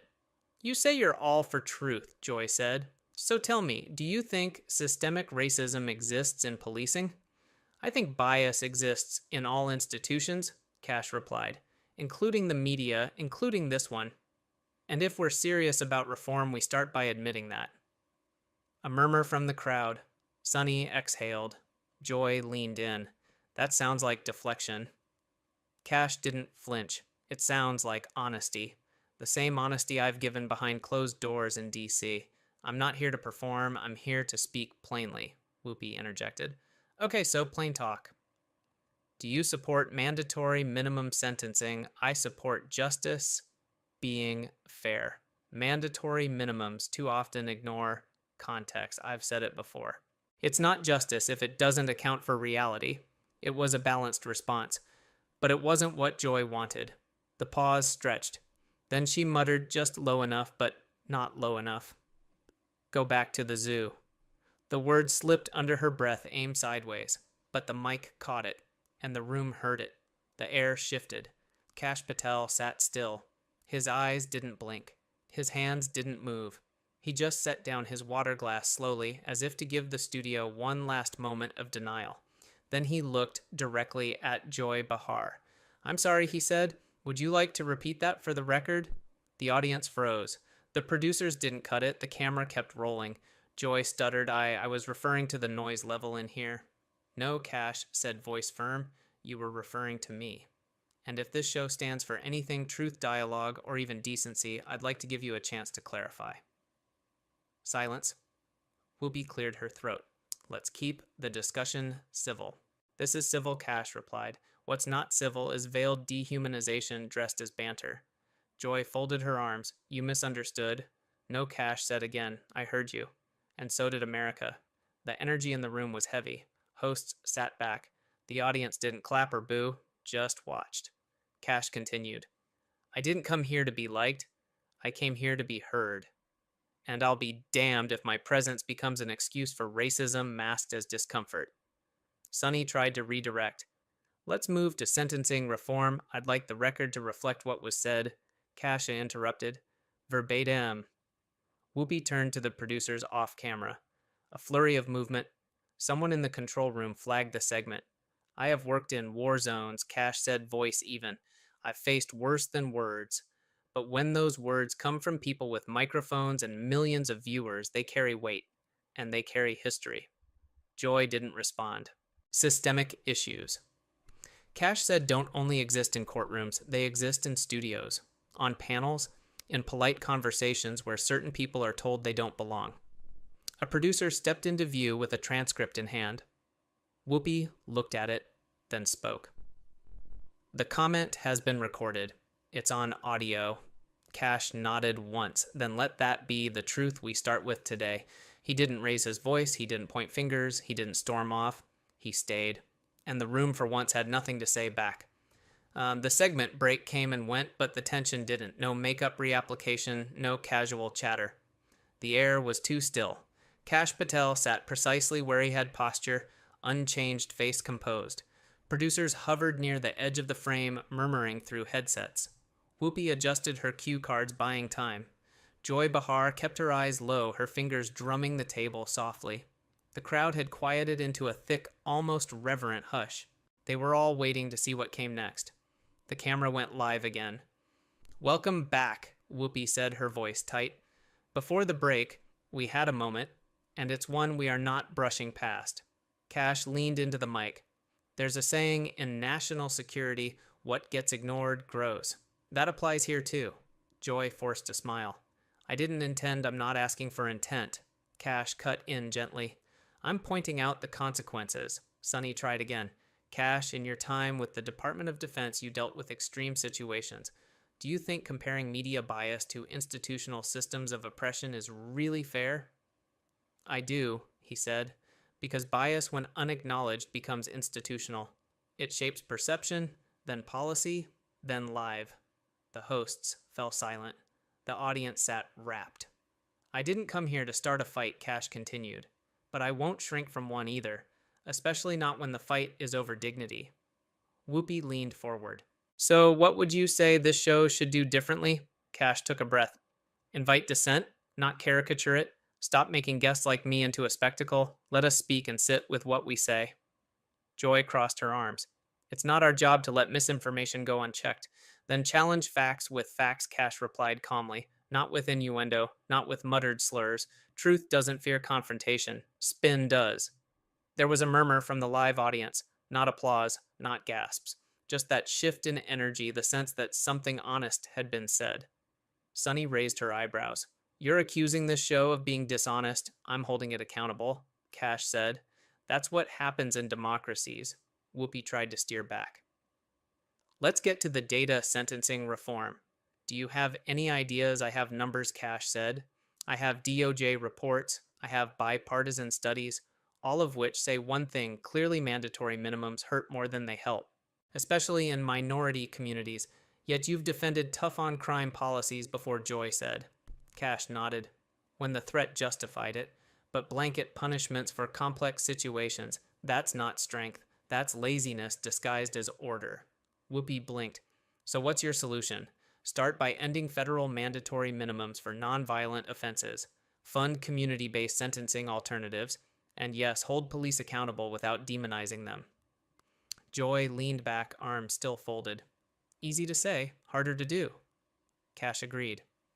"But it's worth doing, if you believe in justice at all." Sonny broke in, her tone more curious now. "What would you say to people who think you're just playing culture war politics?" Kash's answer was quick. "I'd say culture is the battlefield, and every citizen, regardless of race, party, or background, has the right to enter it without being dehumanized." A long pause. Whoopi cleared her throat. "Let's take a breath." "No," Kash said. "Let's take responsibility." There it was. Not shouted, not dramatic. Just firm. And the silence that followed felt earned.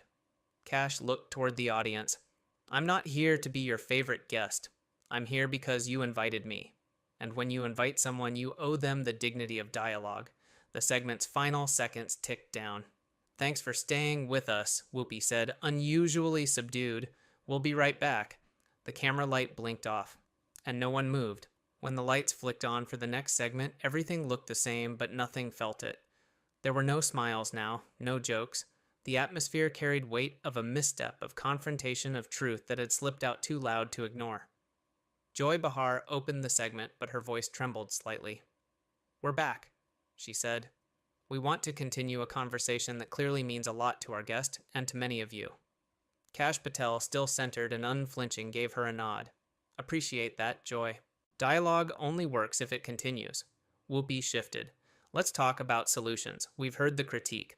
Let's dig into what you'd do if you had your way." First, Kash began, "We stop reducing people to party labels. Crime sentencing, dignity, these aren't partisan. They're American. He looked at the audience. When we talk about sentencing reform, it's not about being tough or soft on crime. It's about being smart. Right now, our system punishes poverty, punishes skin tone. That's not smart. Sonny leaned in. So, you think racism is systemic in the justice system? I know it is, Kash replied. And I've seen it. It doesn't take a slogan or a protest sign, it takes data. And the data is loud. The screen behind them flashed graphs incarceration rates by race sentences for similar crimes across demographics. Kash turned to it. You don't have to agree with me, just look. These numbers aren't political, they're real, and they've been ignored too long. Joy scoffed. But aren't we making progress? Kash turned back to her. Incremental change isn't the same as justice. If a system injures millions, fixing it halfway isn't compassion, it's cowardice. A beat of stunned silence. Whoopi cleared her throat. You said earlier the media contributes to the problem. How Kash didn't hesitate. By controlling the frame. When a conservative speaks, the default isn't to ask questions, it's to question motives. That shuts down real dialogue. It paints guests like me as villains before I even speak, Sonny replied. But don't you think that's because of the company you keep? Kash smiled faintly. If I'm guilty by association, then so are you for every segment that ignores crime, victims, or politicizes tragedy. We're all connected to the narratives we shape. That landed. Even Joy paused. I've worked in national security law and crisis response, he added. None of those jobs required me to be liked. They required me to be right. That's the same mindset I bring here. The audience began clapping softly, not raucous support, but acknowledgement. People were listening now. Kash leaned forward. Let me be clear. This isn't about a gaffe, it's about a pattern where people of color or conservatives of color are either ignored or insulted when they refuse to fit a mold. Joy exhaled. So what do you want from this platform? Respect, he answered, and not just for me, for the viewers, for the people this conversation actually affects. We talk about crime from air-conditioned studios while mothers cry over lost sons and broken courts. Let's not pretend this is abstract. Sonny blinked. You think we're detached? I think sometimes comfort makes us forget. Urgency, Kash replied. You've got a massive platform, but platforms mean responsibility. The studio quieted again. Kash finished. People don't need perfection, they need honesty. Start there and everything else follows. The camera slowly zoomed out. The hosts sat silent. The show's music faded in, but nobody really heard it. America had just watched a man hold his ground, and the ground beneath the table had shifted. The commercial break ended, but the atmosphere hadn't lightened. Kash Patel remained seated, collected, while producers scrambled off stage, whispering into headsets, managing damage control in real time. Joy Behar's posture had changed. She leaned back now, arms folded, lips taut. She avoided eye contact. The tension wasn't just in the studio, it was now a trending topic. Across the country, clips from the show were already circulating. Go back to the zoo, the audio replayed. Hashtags erupted. Chaching Kash Patel. Chacha the View Clash live bias. News networks began lining up reaction panels before the show even ended. Back on air, Whoopi tried to recover. We're a show that values truth in this moment. Well, it hit differently. We want to move forward, but we won't ignore what happened. Kash nodded, unbothered. Accountability is the only path forward, especially when power speaks casually about people it claims to respect. Sonny took a deep breath. Let's be real. Kash, you've criticized the media for bias, but what about conservative media? They spin too. Absolutely, Kash said. Bias isn't left or right. Its power is unchecked. But when the media pretends it's neutral and still perpetuates stereotypes, that's more dangerous than open partisanship. The room was listening. Even Joy.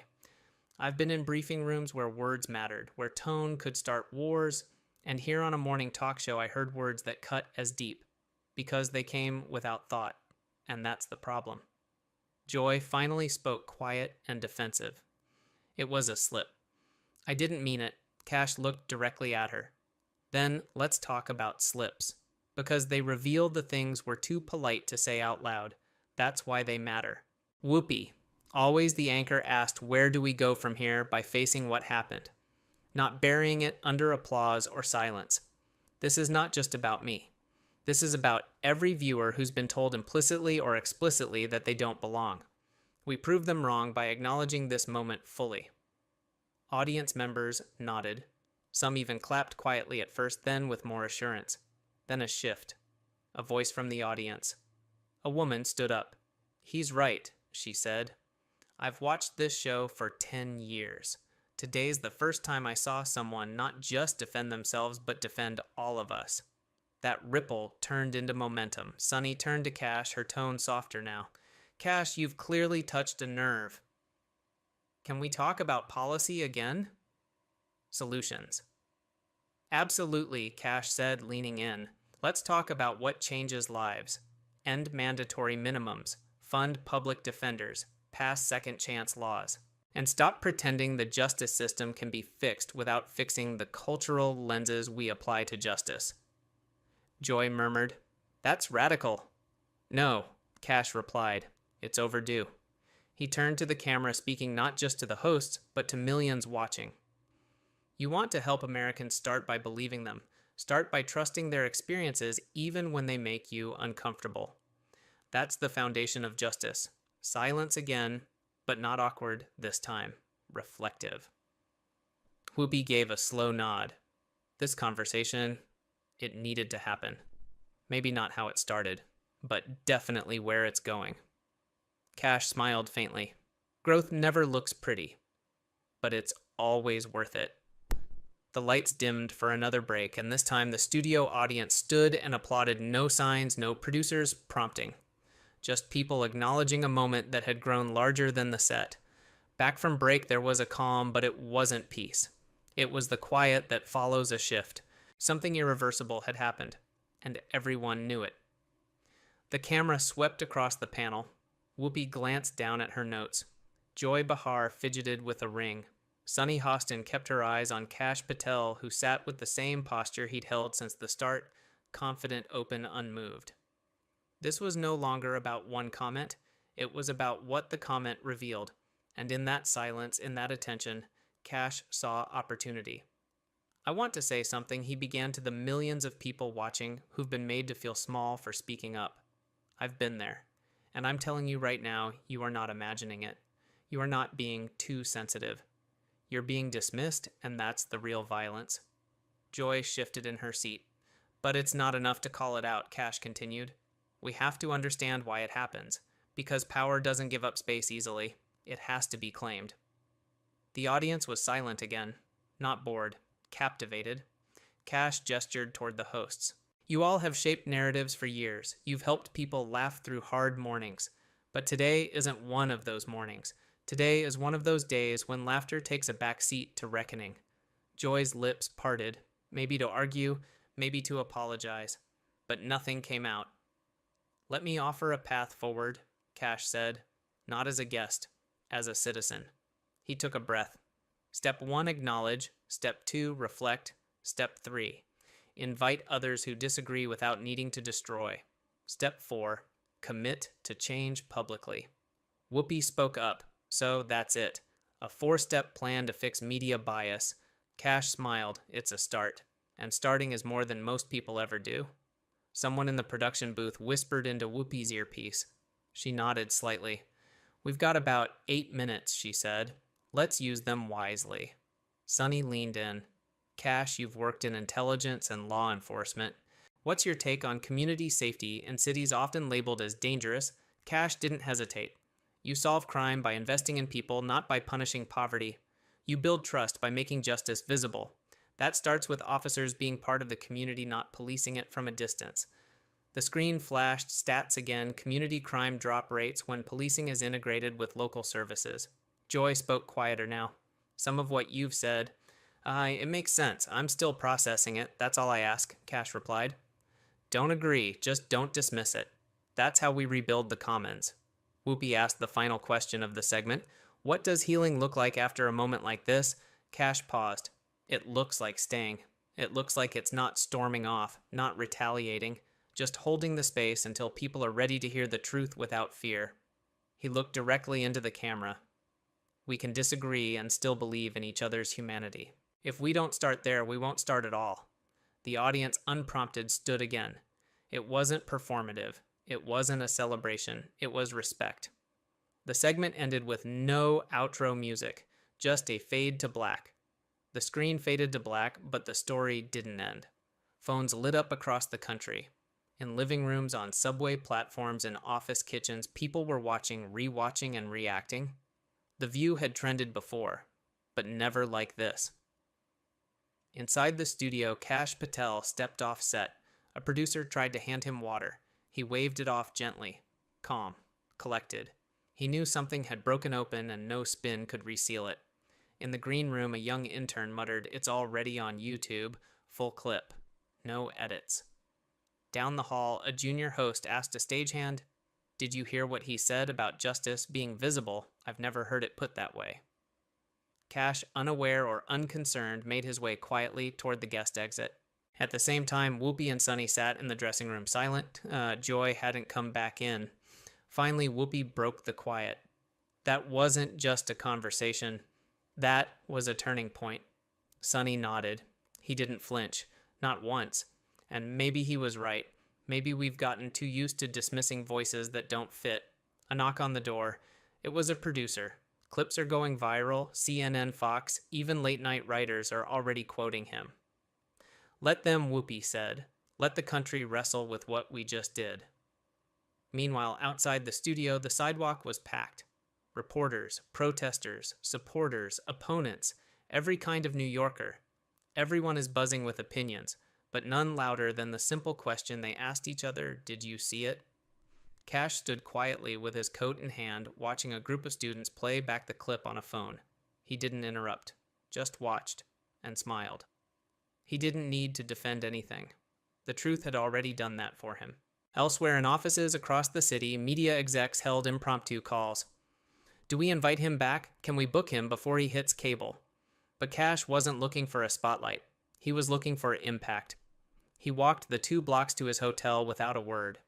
When he reached his room, his phone had 76 missed messages, dozens of texts, emails from law schools, advocacy groups, and of course journalists.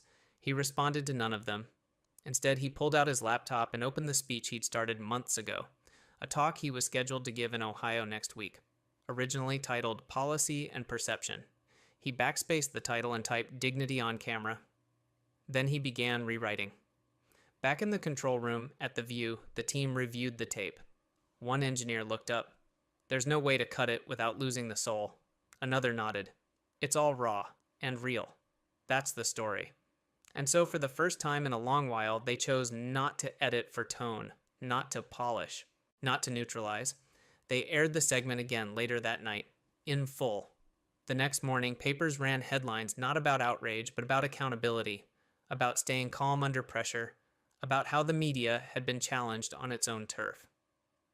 Joy issued a statement measured, not defensive. "I said something I shouldn't have, and Kash Patel handled it with grace. I learned something. I hope our viewers did too." Kash declined to appear on other shows that week. "Let the moment speak," he said. And it did, loudly. For once, America didn't move on, it leaned in. 2 days after the interview aired, the ripple turned into a wave. College campuses held spontaneous forums on media, integrity, and race and political commentary. High schools discussed the segment in civics classes. Even churches streamed the full episode in community nights meant to discuss accountability and public discourse.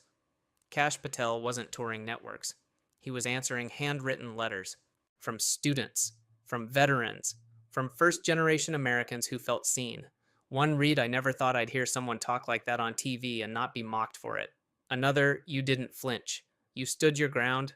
My daughter watched with me. She asked why people don't always respond like that. I didn't have an answer."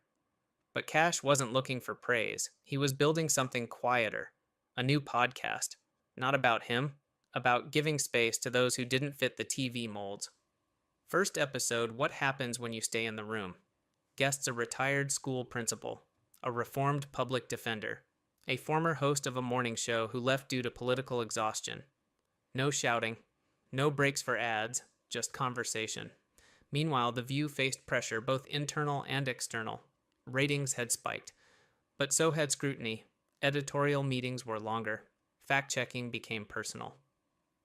Joy Behar returned to air with a different demeanor. In her next episode, she looked directly at the camera and said, "Growth is uncomfortable, but silence is worse." Viewers noticed. For Kash, the real work was always away from cameras. He launched a legal aid initiative, small, unfunded at first, but staffed by volunteers inspired by the moment. Their motto, "Truth doesn't need a mic, just a place to stand." He gave that Ohio speech, standing ovation before he even began. "You're not here for a show," he told the crowd. "You're here because something in you wants to answer back to the world when it whispers that you don't belong." Back in New York, the producers at The View rewatched the segment once more.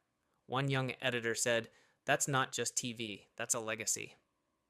For the first time in a long while, nobody rolled their eyes. Outside, the city kept moving, but a moment had happened, a real one. And this time, it wasn't followed by memes or hot takes. It was followed by questions, by conversations, by change. Here's the next story. Kash Patel destroys Figliuzzi on The View. MSNBC backpedals. Hard. The lights on the set of The View buzzed gently as camera operators adjusted their angles. The show's iconic table gleamed under the soft stage lighting set against a backdrop of blue and gold banners. It was morning in New York, but the heat in the room felt closer to midday. Something unusual was brewing. Kash Patel, recently appointed FBI director, adjusted the cuff of his shirt. This wasn't just another media appearance. He had agreed to appear on The View, a daytime talk show known more for celebrity gossip and fiery political commentary than serious policy discussions. The producers had promised a respectful conversation, but Kash had read between the lines. He knew the game, and today he had come prepared. To his left sat Frank Figliuzzi, former FBI assistant director and a frequent face on cable news. His posture was relaxed, his smile almost rehearsed. He looked confident, too confident. Across from them were the show's hosts, Joy Behar with her trademark smirk, Whoopi Goldberg measured but clearly loaded with pointed questions, and Sunny Hostin flipping through notes with a knowing glance. The segment opened with applause, followed by Whoopi's voice. "Today we have two men who know a thing or two about the FBI," she said. "One who used to be on the inside and one who's in the hot seat right now. Welcome Frank Figliuzzi and director Kash Patel." The camera cut to the two guests. Kash gave a brief nod. Frank smiled and waved. Joy wasted no time. "Let's start simple," she said, leaning forward. "Director Patel, do you spend more time at the FBI or at Bliss nightclub?" The audience gave a confused chuckle. Kash didn't smile. "Excuse me," he said calmly. Joy raised her eyebrows. "It's just, there've been reports that you're seen more in DC's night scene than in federal briefings. That's a false defamatory claim," Kash replied evenly. "And beneath the dignity of this program," Frank chuckled. "Come on, Kash, it's a public role." "Optics matter, I agree," Kash said. "Which is why insinuations with no evidence should matter more," Whoopi interjected. "We're not here to attack anyone, we just want the American people to know who's leading one of their most powerful institutions." Kash glanced around the table. "Then let's talk about leadership, not rumor." Joy leaned back unsatisfied. "Okay then, since you are clearly touchy about nightlife, what do you say to critics who believe Frank here would have been a better choice for director?" The air grew tighter. Kash turned to Frank. That's a question for the president, not me. But since we're comparing resumes, I didn't spend my last 3 years lobbing opinions from a news desk." Frank's smile faded slightly. "Those opinions come from decades of service, and they conveniently align with your network's politics," Kash added. The audience stirred. Whoopi raised a hand to calm the tension. "But don't you think," she asked, "that your appointment was political too? Some say you're there to clean house, not to build trust." "I'm there to do the job," Kash said, "and I won't apologize for removing bad actors whether they wore a badge or carried a press pass." Joy scoffed. "So you're the hero now," No Kash said. "But I'm not here to play the villain in your script either." Frank folded his arms. "If you can't take the heat, don't take the chair." Kash smiled faintly. "I took the chair to bring truth. And I'm still here." The commercial break couldn't come fast enough. Off-air tension hung like fog. Staffers shuffled nervously behind the cameras. As the countdown to return ticked down, Kash adjusted his mic. "Ready?" a producer asked quietly. Kash didn't answer. He just looked at the hosts and waited. As the show returned from commercial, the studio lights flared back to life. The tension that had settled before the break hadn't dissipated, it had hardened, taken shape. Sonny Hostin leaned in with the practiced poise of a prosecutor. "Director Patel, you say you're here for reform. Reform often comes with controversy. But what's controversial," she paused for effect, "is when a leader's personal life overshadows their professional mandate." Kash didn't blink. "You mean controversy based on rumors floated for ratings?" Joy cut in before Sonny could respond. "Come on, Kash, this isn't about ratings, it's about credibility. If even half of what we've heard is true, nightclubs, rooftop events, late-night sightings, shouldn't you address it?" Head on, Kash straightened. "I would, Joy, if even one piece of it were true. But you're citing gossip and presenting it like fact. That's not journalism, that's theatrics." Frank let out a small chuckle. "You're taking it a little personally, aren't you?" Kash turned to him, voice like ice. "You made a direct claim about my presence, or lack thereof, at the Hoover building. Do you have documentation, logs, photos, or just sources from your weekly cocktail circuit?" The studio audience stirred. Some clapped softly. Others were stunned, silent. Whoopi leaned in, clearly uneasy. "Let's not make this personal. We're discussing public trust here. The American people want to know their FBI director is present and accountable. Then ask about policies, investigations, oversight." Kash shot back. "Not fabricated clubbing schedules." Joy tilted her head, feigning innocence. "So you've never attended Nero's Lounge, not once?" "No," Kash replied. "I spend my nights preparing briefings and signing warrants, not sipping overpriced cocktails under neon lights. But maybe you'd prefer that image, it's easier to attack." Sonny jumped back in. "But perception is reality in politics. If people believe you're distracted, doesn't that erode faith in the Bureau?" Kash leaned forward. "Perception is manipulated, especially when shows like this substitute insinuation for evidence," Frank interjected. "It's not an attack, Kash. It's accountability." "No," Kash said firmly. "It's ambush masquerading as concern." The temperature in the studio dropped. Even the camera operator seemed more alert. Joy laughed too loud. "Well, Director Patel, you've certainly got flair. Maybe you should be at a club. Shake off the stress." That was the tipping point. Kash placed both hands on the table. His voice didn't rise, but it sharpened. "You invited me here for a discussion about reform. Instead, I'm seated across from a network contributor who calls himself a security expert, but traffics in tabloid tactics, and a panel of hosts more interested in clickbait than clarity." Whoopi spoke up almost apologetically. "It wasn't meant to be an ambush." Kash cut her off politely but firmly. "But it was. And it's fine. I've dealt with worse. What I won't do is sit here and be used as a prop for partisan theater." Frank shook his head. "Defensive?" Much Kash turned to him one last time. "Only when facing a coward who hides behind hearsay." There was a beat of silence.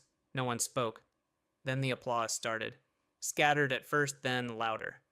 Some audience members stood. Joy looked genuinely stunned. As the producers frantically motioned to cut to commercial, Whoopi attempted to regain control. "We'll be right back with more viewpoints," but the damage was done. As the show faded to break, Kash leaned toward his mic and muttered, "Truth doesn't need a script." And for a moment, live television had no answer. The moment the cameras cut the set of The View transformed from a stage to a battlefield aftermath. Joy Behar slammed her cue cards on the table. "What the hell was that?" she hissed, forgetting her mic was still hot. Kash had already removed his microphone and was calmly handing it to a stunned producer. Frank Figliuzzi stood, his expression stiff. He planned that, he muttered. "He baited us." Whoopi, usually the anchor of calm, turned to the crew, cut his post-interview clip. "We're not airing that part." Outside the studio, the internet was exploding. Within 15 minutes, clips of the on-air confrontation flooded social media.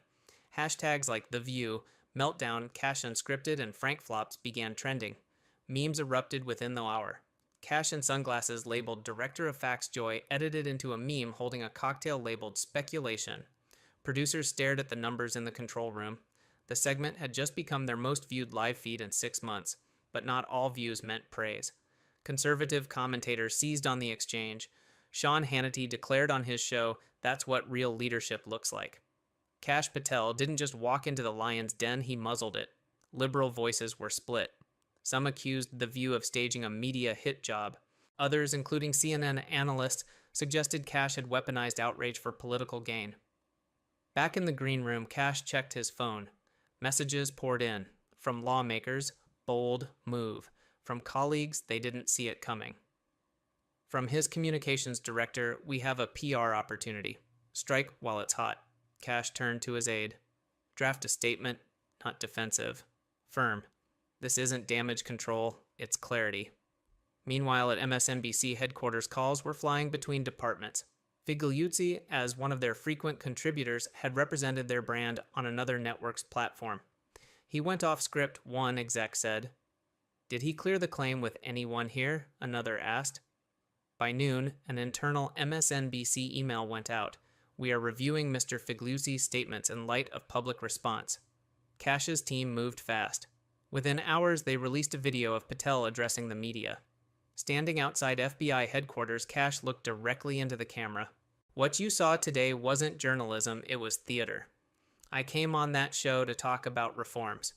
What I received was a coordinated attempt to diminish not just my work, but the institution I serve. He continued, let me be clear. I will not let it stand.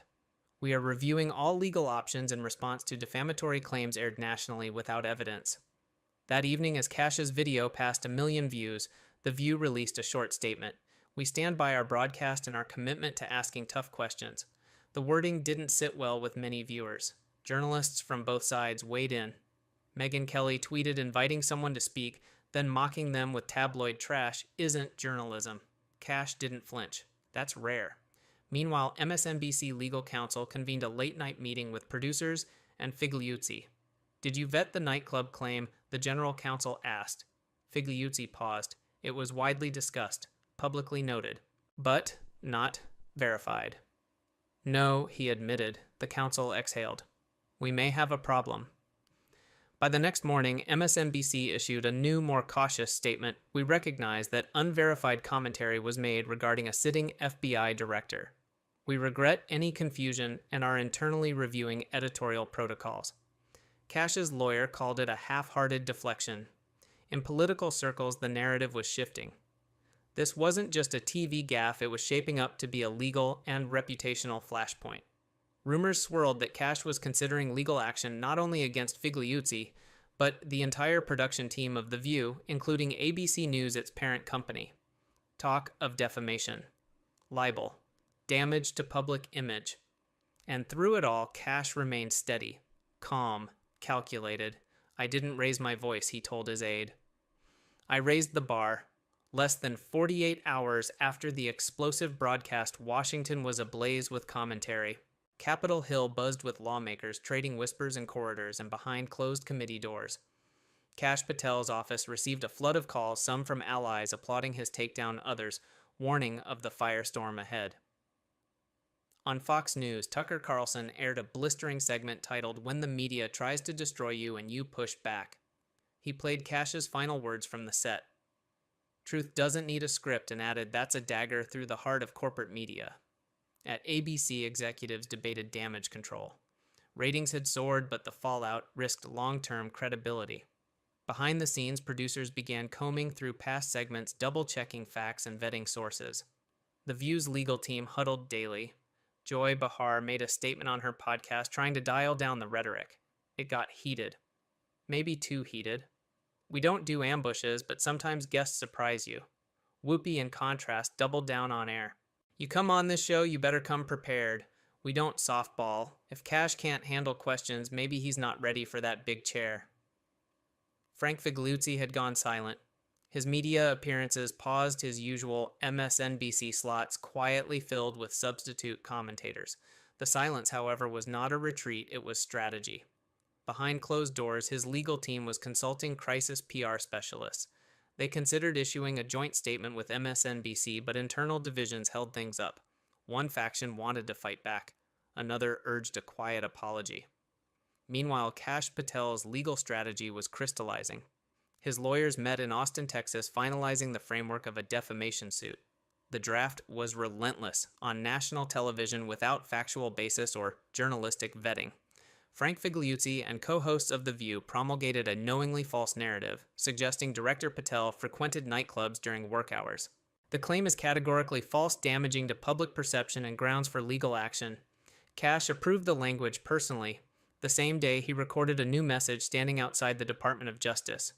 "I did not choose this confrontation, but I will not allow innuendo to replace integrity. We're not just responding, we're leading." Leading by demanding accountability from those who claim to deliver it. He didn't mention names, he didn't need to. In media war rooms, the game was changing. CNN ran a roundtable titled, "Where is the line between tough questions and targeted attacks?" NBC's Chuck Todd asked, "Did The View go too far? Or is Kash Patel using this moment to brand himself MSNBC?" Remained mostly silent. But internal communications leaked. In one email, a senior editorial producer wrote, "Figliuzzi should have never gone there. Joy didn't help. We lost the narrative." Kash, meanwhile, was gaining ground. Polls showed a bump in public trust toward the FBI, a rare feat in today's polarized environment. His approval ratings climbed. Op-eds from unlikely allies began surfacing. Even some liberal voices called for transparency. On The Atlantic, an editorial titled "The View Missed the Point" argued instead of dissecting policy, they played tabloid. Kash's response wasn't just effective, it was necessary. As the days passed, momentum built. Patel's legal team filed the official complaint in federal court. It named ABC, MSNBC, and Frank Figliuzzi. And with that, the story escalated from controversy to confrontation. The courthouse in Austin buzzed with activity. Journalists clustered by the marble steps, mics ready, camera crews adjusting angles. Inside, the clerk stamped the cover sheet, Patel v. Figliuzzi, ABC, and MSNBC. The lawsuit demanded $20 million in damages, a public retraction, and a full apology aired in primetime. The filing was sharp, citing case law, sworn affidavits, and time-stamped work logs proving Patel's presence at the Hoover Building during all alleged nightclub appearances. Kash's legal team released a statement to accompany the filing. "Public officials deserve scrutiny, but scrutiny must be grounded in truth. Director Patel will not tolerate reckless defamation masked as journalism." Cable news cut live to the courthouse. Fox News Max, even CNN all ran segments dissecting the legal language. Legal experts debated the strength of the claim. He's got evidence?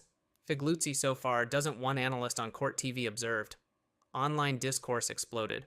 A Kash vs MSNBC trended across platforms. Reddit threads titled "FBI Director Goes Nuclear" garnered thousands of upvotes, with users split between cheering Kash's stand and questioning his motives. Meanwhile, The View tried damage control. The next episode featured Joy and Whoopi delivering what appeared to be a pre-written disclaimer: "We value spirited debate. We regret if any remarks were misunderstood or mischaracterized. We're committed to truth and fairness." The audience clapped awkwardly. Kash fired back during a live press event outside FBI HQ. Truth isn't a PR line, it's a duty. If they valued fairness, they'd apologize on air with facts. At MSNBC, legal advisors convened a crisis strategy session. "What's our threshold for settlement?" one VP asked. Because discovery could expose a lot. Emails were subpoenaed. One internal thread revealed a segment producer had warned if Frank riffs too far, we might be liable. Another message read, "Joy wants to keep the nightclub joke. Should we cut it?" Public support for Kash continued to rise. The FBI's social channels, usually reserved for bulletins, saw record engagement when they posted a photo of Patel working late at his desk. The caption read, "We serve without distraction." Late-night hosts jumped in. Stephen Colbert joked MSNBC said he was at Nero's. Turns out he was just at zero tolerance. The joke landed, but the laughter was nervous. Kash, never known for flair, suddenly became a symbol. Commentators called him the man who took on media madness. Conservative PACs began quietly funding social campaigns around the lawsuit. But inside, ABC turmoil mounted. Some staff argued the show needed to make a real apology. Others worried it would be viewed as weakness. Privately, Frank Figliuzzi's confidence waned. During a deposition prep, he admitted, "I based it on chatter, not confirmation." His attorneys winced. Patel's team was relentless. They prepared a presentation for court showing Patel's digital security logs, GPS pings, and keycard entries for every night in question. Figliuzzi's side requested a settlement meeting. The terms were steep. Kash wanted an on-air apology from each co-host. He wanted MSNBC's statement retracted. He wanted Figliuzzi benched permanently. The network balked.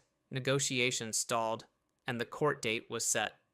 Across America, opinion hardened. Some saw it as Kash's bid for power, others a fight for dignity. Regardless, the message was clear: the battle was no longer just personal. It was precedent-setting. Courtroom 3B of the Federal District Court in Austin was packed. Press badges dangled from necks, pencils scribbled in rapid bursts, and camera lenses waited outside the courthouse like vultures. Inside, the air was tense as opening statements began. Kash Patel's attorney addressed the jury.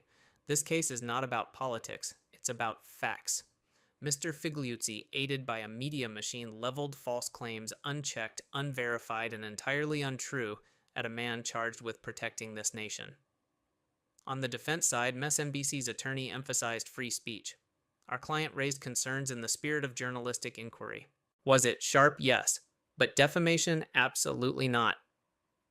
Then came the evidence. Kash's legal team presented a stack of security footage from the FBI building, complete with time-stamped logs. Patel was working late every night he was allegedly seen clubbing. Then came the internal emails from ABC and MSNBC. An email from a segment producer, Joy, insists on keeping the joke. Frank says he'll make it sound sourced. Risky, but spicy. Another read: legal is twitchy, but let's roll the dice. Kash won't sue. The jury's expressions darkened. Frank Figliuzzi took the stand. Under oath, he faltered. I had no direct evidence. I was relying on conversations, off the record, things I'd heard. Did you verify any of it? No. Did you attempt to? I assume producers had. Gasps rippled through the courtroom. The next witness was a former ABC executive who had since resigned. The segment was designed to provoke, she admitted. Ratings were down. Joy wanted fireworks. Frank obliged. Kash sat calmly. His gaze never left the jury. The defense tried to pivot, blaming the editorial process, claiming unintentional harm. But the damage was done. In closing arguments, Kash's counsel said, "Free speech is not free license. We are here because institutions forgot that journalism must rest on truth." This wasn't tough questioning. It was targeted humiliation. The jury deliberated for less than 3 hours. When they returned, the foreman spoke with crisp certainty. "We find in favor of the plaintiff. Kash Patel had won. Damages awarded $7.5 million, $5 million, punitive $2.5 million compensatory." Figliuzzi's face fell. Joy Behar was not present in court, but her name dominated social media. MSNBC issued a statement that evening. "We respect the court's decision and are reviewing the implications. We remain committed to high journalistic standards." Kash's reaction was firm and quiet. "This verdict isn't mine alone. It belongs to everyone who believes public service deserves respect, not ridicule."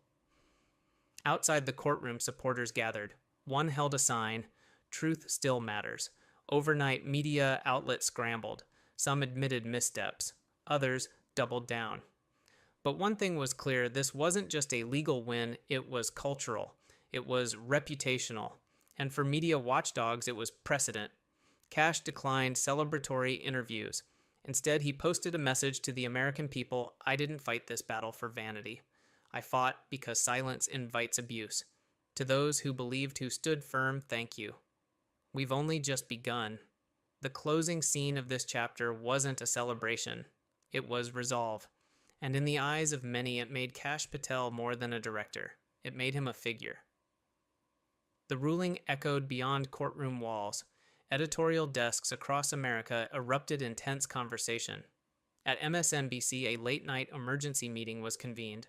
The question wasn't just legal, it was existential. We got beat badly.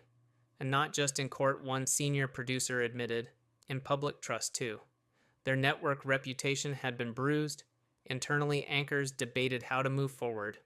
One segment producer suggested suspending Figliuzzi indefinitely. Another proposed a special on media ethics and olive branch to critics. At ABC, the Views cast faced mounting pressure. Viewers demanded accountability. Hashtags like Behar apologize and Whoopi walk back trended. Ratings dipped. Sponsors requested meetings. Joy Behar broke her silence with a tweet. Sometimes jokes hurt. For that, I regret my tone. The response was swift and unsympathetic. Your tone tried to destroy a man's reputation. One reply read, not funny. Meanwhile, Kash Patel maintained a calm, resolute front. He refused victory laps. Instead, he issued a call to arms. This is about restoring public trust in journalism and government in truth. He returned to his post at the FBI with renewed focus. Internally, staff noted a subtle shift. Patel delegated less and attended every briefing. He was building not just a legacy, but a movement. His name began surfacing in unexpected places. Conservative think tanks invited him to speak.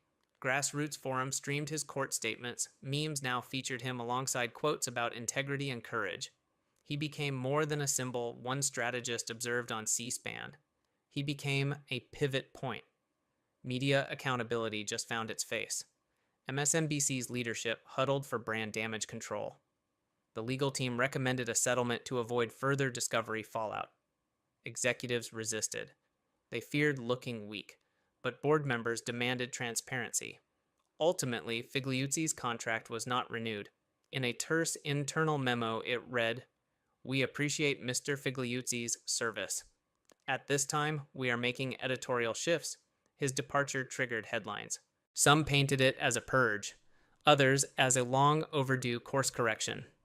Frank Figliuzzi made one final appearance on a podcast. His voice was subdued. "I crossed a line," he admitted. "That's on me." The clip went viral. But the reckoning extended further. Congressional hearings launched into media practices. Patel was invited to testify. In front of the House Judiciary Committee, he spoke plainly, "I believe in free speech. I also believe in responsibility. The Fourth Estate must not become the first attacker."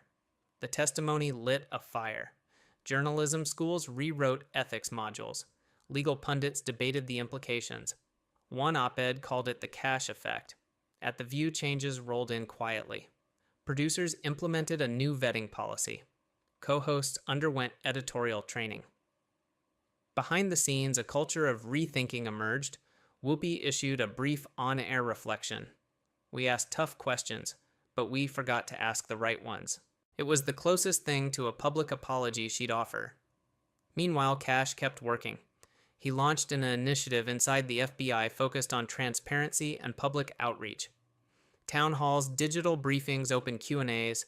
The Bureau opened its doors like never before. He called it Operation Trust Rebuild, and it worked. By year's end, FBI approval ratings rose sharply. Public faith and institutional fairness began to tick upward.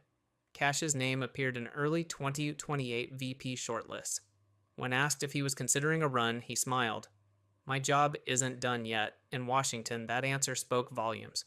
The ripple effects from a TV ambush, a courtroom battle, and a moment of truth hadn't just altered careers. They had shifted the national conversation. About power, about platforms, about the weight of words. And in that shift, Kash Patel stood firm not as a victim, but as a recalibration. Here's the next story. The View ends. Kash Patel. Schools. The View hosts Joy melts down on air. The studio lights brightened to a hum as The View began taping. The iconic set, the soaring windows, the polished desk, the applause track cued and ready, welcomed its daily guests and co-hosts. Kash Patel, former senior national security advisor under Trump and one of the most outspoken conservative voices in Washington, stood just off stage. He adjusted his lapel and scanned the audience, a composed figure masking a mind abuzz with strategy. The panelists Joy Behar, Whoopi Goldberg, Sonny Hostin settled into their chair, scripts and hand smiles primed. Kash took a breath, walked on, and took his seat. Cameras clicked, audience murmurs quieted. The energy shifted. This was no ordinary segment. Whoopi, flashing her signature grin, leaned in. Today we've got Kash Patel." She began, her tone breezy but loaded. A former Trump aide back under the spotlight. Before Kash could respond, Joy jumped in, eyebrows raised like she'd caught him in a prank. "Kash, I've got to ask, do you think you're a 10-2, or did Trump just pick you for the TV cameras?" A ripple of amused whispers passed through the audience. That was the opening salvo, dismissive, superficial, setting the stage for a clash that was already brewing. Cash smiled, calm but pointed. Joy, I expected questions about national security or the riots or election fraud, but apparently the image is the story today. The audience tensed. He'd caught her off guard. Sonny leaned forward, in tone clipped. But Cash, we're talking media bias, wokeness, identity politics. You're Indian American. Do you feel your background helps you fit in or paint you as a token? The question felt loaded, polite on the surface, hard-edged underneath. Cash's silence stretched for a beat. Then without hesitation, he answered, Sonny, my background isn't a prop. It's a perspective. I'm not here to be the poster boy of anything. I'm here to speak the truth. At that, camera swung to Joy, whose smile tightened. The table felt electric. Joy countered sharply. Truth. So you think viewers are here to hear serious discussion? Not a marketing exercise. Cash leaned forward. Yes, Joy viewers deserve honest debate, not snark about looks or ethnicity. Joy huffed. Whoopi clicked her tongue. Sonny shook her head. The network face of The View had gone from casual to combative in 30 seconds. Behind the sheen of studio decorum, an insurgent confrontation was unfolding. Cash, composed in a crisp suit, was about to turn a daytime show into a battleground for dignity. Moments later, the panel moved into national security. Cash launched into sharp critique of current policies, immigration, China classified leaks. But Joy, eyes narrowed, interrupted. So you're proud to defend Trump-era secrecy, she asked, even if it leaves transparency behind. Cash paused. Protecting sources and methods isn't secrecy for its own sake, it's national defense. Whoopi piped up, that's convenient, but when do we know when it's too much? When does the guard turn to gag? Sonny followed, especially when that secrecy hides bias or wrongdoing. Cash glanced at the trio like a boxer reading opponents before his punch. Transparency matters, he said, but there's a big difference between secrecy to protect lives and petty leaks to make headlines. You can't reduce every defense to shade and spin. They bristled. He'd punctured their framing. Now, raising the stakes, Cash pressed his central point. And speaking of headlines, why launch personal digs about my looks or background when you don't challenge my policy, mock the message, or engage it, but don't copy clickbait? By then, the audience was leaning in. Some nodded, others shifted uneasily at Joy's relentless tone. A few hands in the back raised unsure. The mood felt less like chit-chat and more like a showdown. The cameras cut to a commercial break. When they resumed, ABC's executives would already be eyeing Twitter. Stand with Cash was brewing. Clips of his calm rebuttal were already being shared. The panel returned and Cash was ready. What came next would define not just the episode, but a national moment. A moment where civility, respect, and truth met the firestorm of rhetoric and bias. The cameras flicked back on, framing the panel in tight close-up. The stage, lit by overhead warmth, now crackled with tension. Kash Patel, poised and calm, sat anchored like a rock. Joy Behar, her lips pressed in a near-stern line, tapped furiously on her cue cards. Whoopi Goldberg and Sunny Hostin exchanged quick glances. The table was set, and the battle was about to continue. Joy leaned forward, a predatory glint in her eye. Joy. So, Cash, you've talked about policy, but we opened with your looks. Why go that route trying to bait viewers as much as host them? Her tone dripped with disdain. Cash didn't blink. Cash. Because you did. You turned my appearance into your first talking point. If you don't want that discussed, maybe your question should have been about policy, not headlines. His words landed. The audience shifted in their seats. Whoopi coughed softly. Sunny pressed on. She spoke deliberately. Sunny, you're Indian American. You've spoken of representation. But tell me, do you think shows like this invite your perspective because they're inclusive, or because you're the token conservative with minority appeal? Her question felt targeted. Was he leveraged? Cash took a calm breath. Cash, look, identity is real. Representation is real. But I'm not a token. I'm here because my views matter, not because of who I am. That interest in identity runs both ways. It can inspire or distract. Which one we pick is up to us. Heads nodded in the audience. A few exchanged glances. Whoopi shook her head. Whoopi, lots of guests come from different backgrounds, but loyalty to country, to democracy, that's what matters here. We've seen some dangerous rhetoric in your corner. How do we know you don't value power over principles? She leaned in, tone quiet but sharp. Kash paused, then replied evenly, Kash criticism is part of democracy, but labeling every dissenting voice as dangerous is lazy. We should weigh words with scrutiny, but not drown out voices asking tough questions. Joy's tone hardened. Joy. So when conservative voices tweet about voter fraud with zero evidence, that's okay, it's just scrutiny. Her finger pointed, the panel looked ready to explode. Kash gazed calmly but firmly-ish. There are legitimate questions pending judicial review, not imposter stories or baseless conspiracy memes. When evidence emerges, I'll critique. Until then, let's distinguish fact-checking from fear-mongering. A murmur of approval drifted through some audience pockets. Joy's eyes narrowed as the live opener replayed in her mind. Joy. So you weren't just the puppet of Trump happy to carry his hidden agendas. The insult floated like a gravestone. Kash paused, then leaned forward, calm and assertive. Kash softly. If defending my beliefs makes me a puppet, so be it.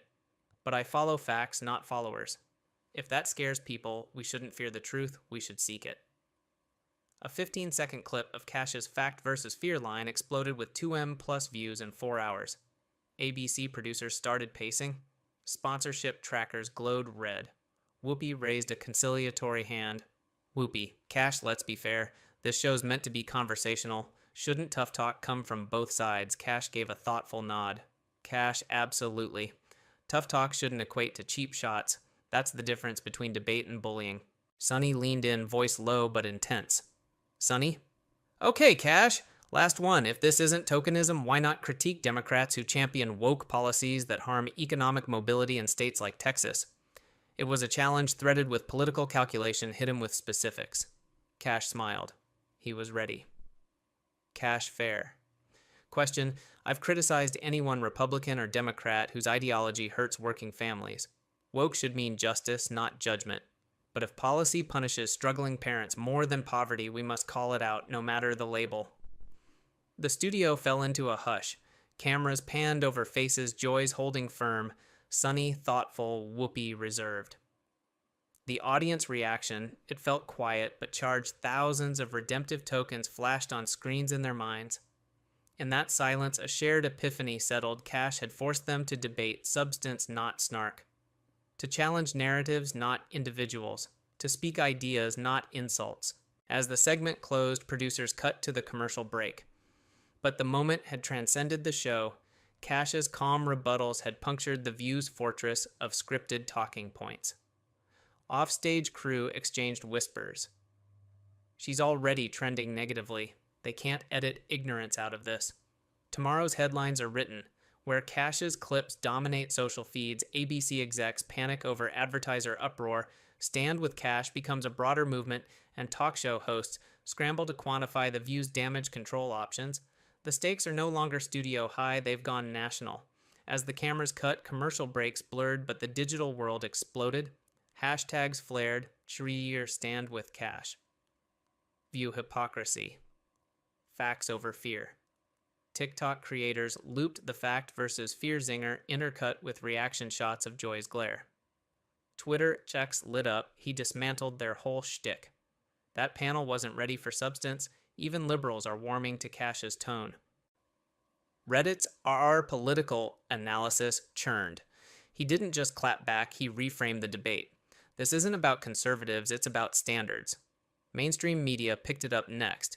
CNN played the segment on repeat, contrasting it with left-leaning voices calling Kash a model for reasoned conservatism. MSNBC grilled Joy in follow-up panels. Did her tone backfire? A progressive commentator sighed. Even as someone who doesn't agree politically, that stung. At ABC headquarters, alarms rang. In the ad revenue war room, brand reps flagged campaigns. One communications director confessed, "We kept thinking that moment was scripted, but the network didn't anticipate real confrontation." Executive emails circulated behind closed doors. "We need a full cleanup. Do we double down with apologies or stay silent? Riskier, Joy doubles down, or we pivot." Producers huddled with legal issues. Would Kash's rebukes invite defamation claims? Their consultant advised caution. The clip is factual, and his words are theirs. But avoid escalation. Other shows seized the moment. Fox News branded Kash as the conservative who cracked the mold. Sean Hannity displayed the clip over multiple segments praising his composure. Joe Rogan invited Kash onto the show, though not surprising the reaction was seismic. Their 2-hour conversation blurred the lines between policy and culture war. Kash, this isn't tribal. It's about bringing back a baseline of respect. Rogan, amen. To that, on social media, liberal influencers were forced to respond. One Gen Z advocate tweeted, "People are praising a conservative for decency. That's how broken our debates got." Another posted, "Does it make me a centrist if I think both sides need more cash and less noise? Tracker apps lit red advertiser confidence dipped." A major car brand paused its weekly slots. A cosmetics sponsor demanded an on-air apology before restarting placements. ABC's stock wavered, albeit modestly, but enough to prompt board-level attention. Conversely, Kash's profile soared. Online donations to his newly formed Unfiltered Lines Foundation doubled ahead of his next podcast. Ticket sales for his university tour spiked to UC Berkeley tripled their hall capacity after audience demand exploded. Behind the scenes at The View, nerves frayed, Joy faced pressure. Internal texts leaked ratings are steady, but social sentiment is negative. She's losing the narrative. Sunny, always politically strategic, requested a sit-down meeting. She argued, "We need a response that doesn't erase intent but addresses perception." On-air retribution was minimal. Joy opened the next show with perfunctory thank you for tuning in, visibly avoiding reference to the clip. Sunny offered a vague reflection on media tone. Whoopi Ever the firebrand stated, "We're wrestling with substance versus style, and that's okay." But the spark had already ignited. Outside televised loops, Grassroots shifted tone. Stand with Kash streams became community-funded. Creators recorded Twitch streams reanalyzing the exchange. A tiny letter newsletter penned by a college professor reached virality with the headline, "When the View Didn't View Self, the Power of One Truthful Voice." Even some ABC advertisers sent supportive notes to Kash's foundation praising the demand for civil discourse. As one brand marketer told a trade paper anonymously, "If ads sit beside Civility, we want to be part of that context." Cultural critics pounced. A Vox essay asked, "Is the View's snark a symptom of entertainment-driven politics?" One line stood out, "When leaps from substance to insult, it underestimates audiences." Television analysts noted a spike in talk shows simplifying polarizing figures but not necessarily political content. Newspapers ran features meet the conservative talking sense. Could Kash Patel be a middle road blueprint? Kash's team ready to press release. It began, we're glad the conversation shifted from cheap shots to public dialogue. Next, a televised civil discourse initiative. Part of it included a View Kash town hall, a proposed moderated debate between him and the panel live without censor. Joy and Sunny evaluated options should they appear. ABC's risk consultants feared a repeat blow-up, but executives recognized attention mattered.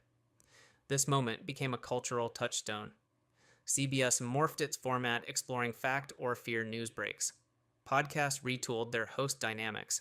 Even Fox splintered between war room amps and reasoned roundtables. But at the center remained Kash's composed rebuttals. He didn't just win that segment. He ignited widespread change. In the wake of that explosive appearance, the ripple effect extended far beyond studio walls. Soon after Part 3 aired, thousands of college students across the country were organizing impromptu civility circles gatherings where people of differing opinions came together not to argue but to listen. Their guiding principle, no interruptions, no insults, just truth-seeking dialogue. Hesitant at first but curious media studies programs at major universities began integrating these formats into their curricula, challenging students to emulate the tone that had rocked The View. Some professors emailed, "We used the Stand with Kash clip as a case study. It worked like a social reset." Meanwhile, alumni associations at Ivy League schools funded small grants to host unfiltered debates, open forums where talk show hosts, journalists, and activists sparred not with one-liners but with facts and empathy. It was first met with skepticism. Could this be more than a trend? But good faith carried the day. Students shared chat logs. We actually understood each other's position. At the same time, conservative and moderate lawmakers quietly remarked to staffers referencing that viral moment. One Capitol Hill aide observed Kash's tone sparked a shift. Everyone got tired of shouting. We're seeing earnest push for bipartisan hearings. Soon, gentle bipartisan task forces, aimed at responsible media practices started emerging, nominally acknowledging Kash's influence. The Digital Civility Caucus brought together lawmakers from both parties to draft principles for respectful public discourse without infringing on speech. Back at The View, a pivot had begun. With the cameras off, producers wrote a memo emphasizing tone calibration. They drafted segment guidelines, one more space for guests to respond, 2 fewer pre-scripted zingers, 3 mandatory debrief after each intense exchange to reflect, not spin. Joy replied via internal email, "I understand. Time to reset." Sunny volunteered to facilitate a focus group with audience members that weekend, not to defend The View, but to refine how they respond under fire. When Kash announced a civic exchange campus tour partnering with the Washington Center University scrambled to host him. The first event at Berkeley sold out in hours. Students of all ideologies asked tough questions about free speech media, bias, identity, politics, intentional insults. He answered with a tenet he repeated often: "Point me to hypocrisy, I'll address it, but show me nuance and I'm listening." That tour reverberated clips went viral. Public radio picked them up.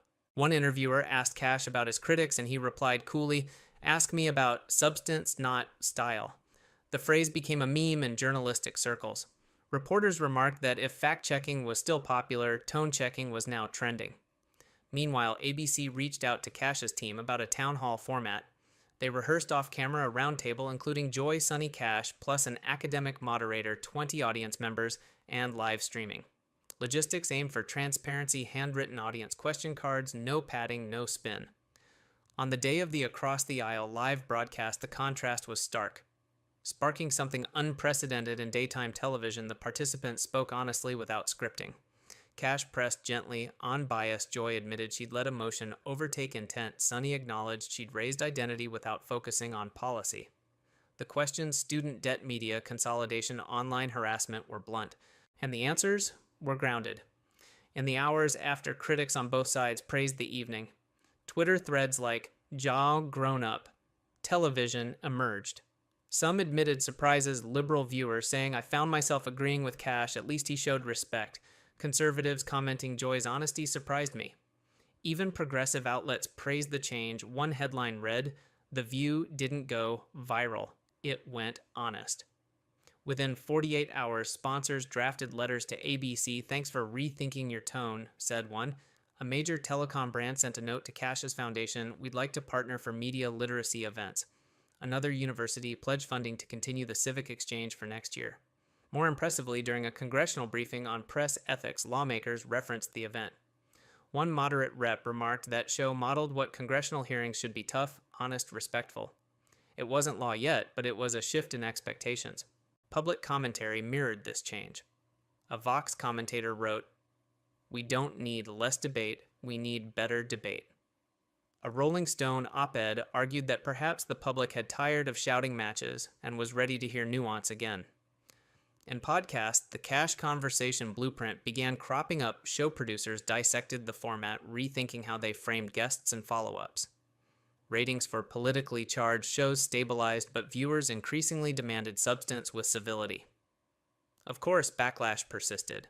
Some pundits accused Kash of overreaching, of forming an echo chamber of moderation. Joy's critics on the right labeled her the new leftist warrior. But her response was crucial. She doubled down on tone, not targets. She appeared on Kash's podcast and said, "He reminded me that we all have to earn our next word." The moment etched a public apology still rooted in conviction. By the week's end, ABC submitted its segment guidelines to the Television Academy as a case study. Officials across networks quietly reviewed their own practices, some requesting renegotiation of host contracts to include tone clauses. Journalism schools added a module: engagement ethics, building YouTube civility, not just viral. Following the Across the Aisle broadcast, the impact rippled far beyond ABC's soundstage. In the wake of that viral evening, Part 5 unfolds not inside courtrooms or primetime spats, but in backroom boardrooms, academic halls, political caucus calls, and the quiet revolution stirring beneath national headlines. It didn't take long for industry titans to take notice. Sponsors of The View and similar shows began quietly rewriting contracts. One major streaming service inserted clauses requiring respectful discourse and diversity of perspectives, no scripted jabs, no identity-first snark. Executives at other networks asked to review the guidelines Kash co-authored with ABC. How can we encourage vigorous debate without resorting to tribal taunts? A wave of public commitments followed. Network X pledges balanced civil discourse. We are updating panel formats to minimize hostility. The shift was subtle but unmistakable. Meanwhile, the Grassroots movement, fueled by Kash's Civility campus tour, gained traction. Student governments at major universities passed formal codes urging debate clubs to prioritize respectful interaction. Penalties included media training sessions and mandatory apologies for demeaning language. A coalition of professors across 30 universities signed an open letter. In classrooms, talk shows, town halls, ideas win with substance, not smears. Debate League organizers revamped rules: no personal insults, no ad hominems, no interruptions. The political reverberations were equally notable. Congressional offices, especially those participating in the new Digital Civility Caucus, circulated the Civility Charter drafted after across the aisle. Legislative aides referenced how the show modeled hearings peers, holding differing views but not treating each other as enemies. One senator remarked off the record, "We need that tone in committee rooms." A bipartisan working group began exploring non-binding resolutions to promote respectful public discourse, first in politics, later extending to media regulation. Yet, not everyone cheered. Critics on the left accused Kash of sanitizing discourse, of ignoring systemic biases. Critics on the right warned that tone policing would mute conservative voices. The backlash came in editorials and podcast call-ins. Kash's civility is code for compromise. Why can't we just speak plainly? But even amid pushback, the broader trend held sway, more voices defending the right to strong opinion without the personal attacks. On Reddit, the subreddit r/r civility revolution surged.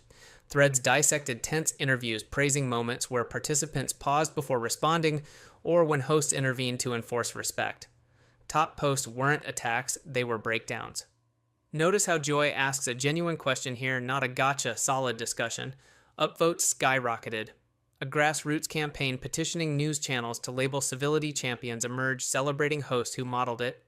Imgur even saw new memes, non-snarky ironically, with captions like "debate without the disgrace." Meanwhile, Kash's podcast network expanded. The flagship Unfiltered Lines released Voices Rising monthly episodes pairing ideological opposites tackling real-world issues. A December recording featured a Black Lives Matter activist and a police union rep discussing body cam legislation. The encounter was respectful, not empty, but deeply probing. Viewers watched the transformation from a sensational clash to thoughtful confrontation. Critics praised its tone, audiences praised its honesty, and ratings ticked upward. In Hollywood, Citrine Media produced a documentary, Civility in the Screen Age, premiering at Sundance. Interviews range from Kash's campus events to sitting parliamentarians in Canada adopting his model. The film's thesis, aggressive discourse, erodes trust not just in public figures but in institutions. The Q&A sold out, the festival buzz was real. Festivals that followed invited panels dissecting whether civility's rise threatened freedom of expression or simply enforced respect. The conversation resonated. Back at ABC internal communications show Renewed Hope, a memo circulated praising the View's ratings hold and brand uplift. Advertising revenue stabilized, brands opted in, not out. Viewership surveys reflected that 67% of regular audiences appreciated the balanced tone. 52% said they were more likely to invite guests to watch. One executive emailed, "Civility didn't kill controversy, it refined it." Within Kash's team strategy pivoted again. Fundraising for university debate grants expanded to K-12 civic ed programs. The initiative was renamed Voices First, expanding to teach how to disagree well. Pilot events in Chicago and Atlanta saw teachers reporting calmer classrooms and more inclusive conversations among kids who had previously tuned out heated politics. In Washington, a hearing on newsroom ethics elevated on CS-PAN. Kash testified alongside media scholars pushing for voluntary transparency charters, outlining sources, confirmation processes, and funding. He referenced the show format as a model for accountability and tone. One moderate senator quipped, "Why can't cable news be more like daytime TV?" Laughter followed and bipartisan applause. Amid the reform momentum, Part 5 also reveals the subtle wins and sobering limits. While some loud cable talk radio producers scrambled to hire civility coaches, others doubled down. They dismissed the trend as fleeting feel-good fluff, but even they couldn't ignore the advertiser memos. One leaked note warned brand safety demands fewer slurs. Politicians, too, nodded carefully. In campaign ads, more candidates pledged respectful debate. One senator ran a spot, dignified tone, not divisive trumpets. The spot contrasted angry rallies with town halls featuring applause for civil discourse. But it wasn't universal. Social media wars raged. One conservative influencer viciously attacked Kash as a globalist shill. A progressive podcaster mocked him as a pawn in the truth-numbing movement. Yet these counter-influences seemed overshadowed by the swell of mainstream buy-in. Passionate voices existed, but they couldn't drown out the rising chorus calling for civilized talk. This is the landscape of Part 5, a media moment that morphed into institutional momentum. Contracts, redefined classrooms, reformed legislatures, listening network brass recalibrating. The world isn't suddenly polite, but the rules of engagement are shifting in measurable ways. The question now is whether this will hold or if at the next election cycle, the old tactics reclaim their dominance. And so the movement marches on. With Civility now tracked in policy memos, brand guidelines, and university curricula, the narrative has changed. Debate may be heated, but it no longer needs to burn. The ripple effects from Kash Patel's media intervention didn't stop at ratings or podcast charts. By the time Part 6 unfolded, the movement had matured into formal systems, a blueprint embedded into media education and politics. ABC, once shaken by the backlash, finalized its internal reforms. Every on-air host underwent mandatory discourse ethics training. A new content guideline was circulated, emphasizing rigor without ridicule and debate without dismissal. A year after Kash's initial appearance, ABC launched a new series across lines modeled after the format Kash introduced. Co-hosts were required to represent opposing views and were graded by viewer surveys on respect shown, fact clarity, and empathy demonstrated. The pilot episode drew 2.4 million viewers and a 92% approval rating. Meanwhile, the National Association of Broadcasters announced a new initiative, the Certification in Public Discourse. Modeled after medical board exams, it evaluated journalists, panelists, and producers on ethics, fact validation, and tone. Networks boasting certified talent began winning back sponsors, lost to culture war fatigue. Colleges integrated the Civility curriculum with Kash's framework, now a case study, in over 200 communication programs. Legislatively, a bipartisan task force proposed the Media Responsibility Index, a public database rating shows, not by ideology, but by veracity and tone. Kash testified again, urging transparency, not censorship. We aren't here to silence opinion, we're here to spotlight integrity. By year's end, the narrative had shifted. Kash Patel wasn't just a figurehead, he was the unlikely architect of a quieter revolution, one that made civility viable again in American public life. Not by silencing critics, but by daring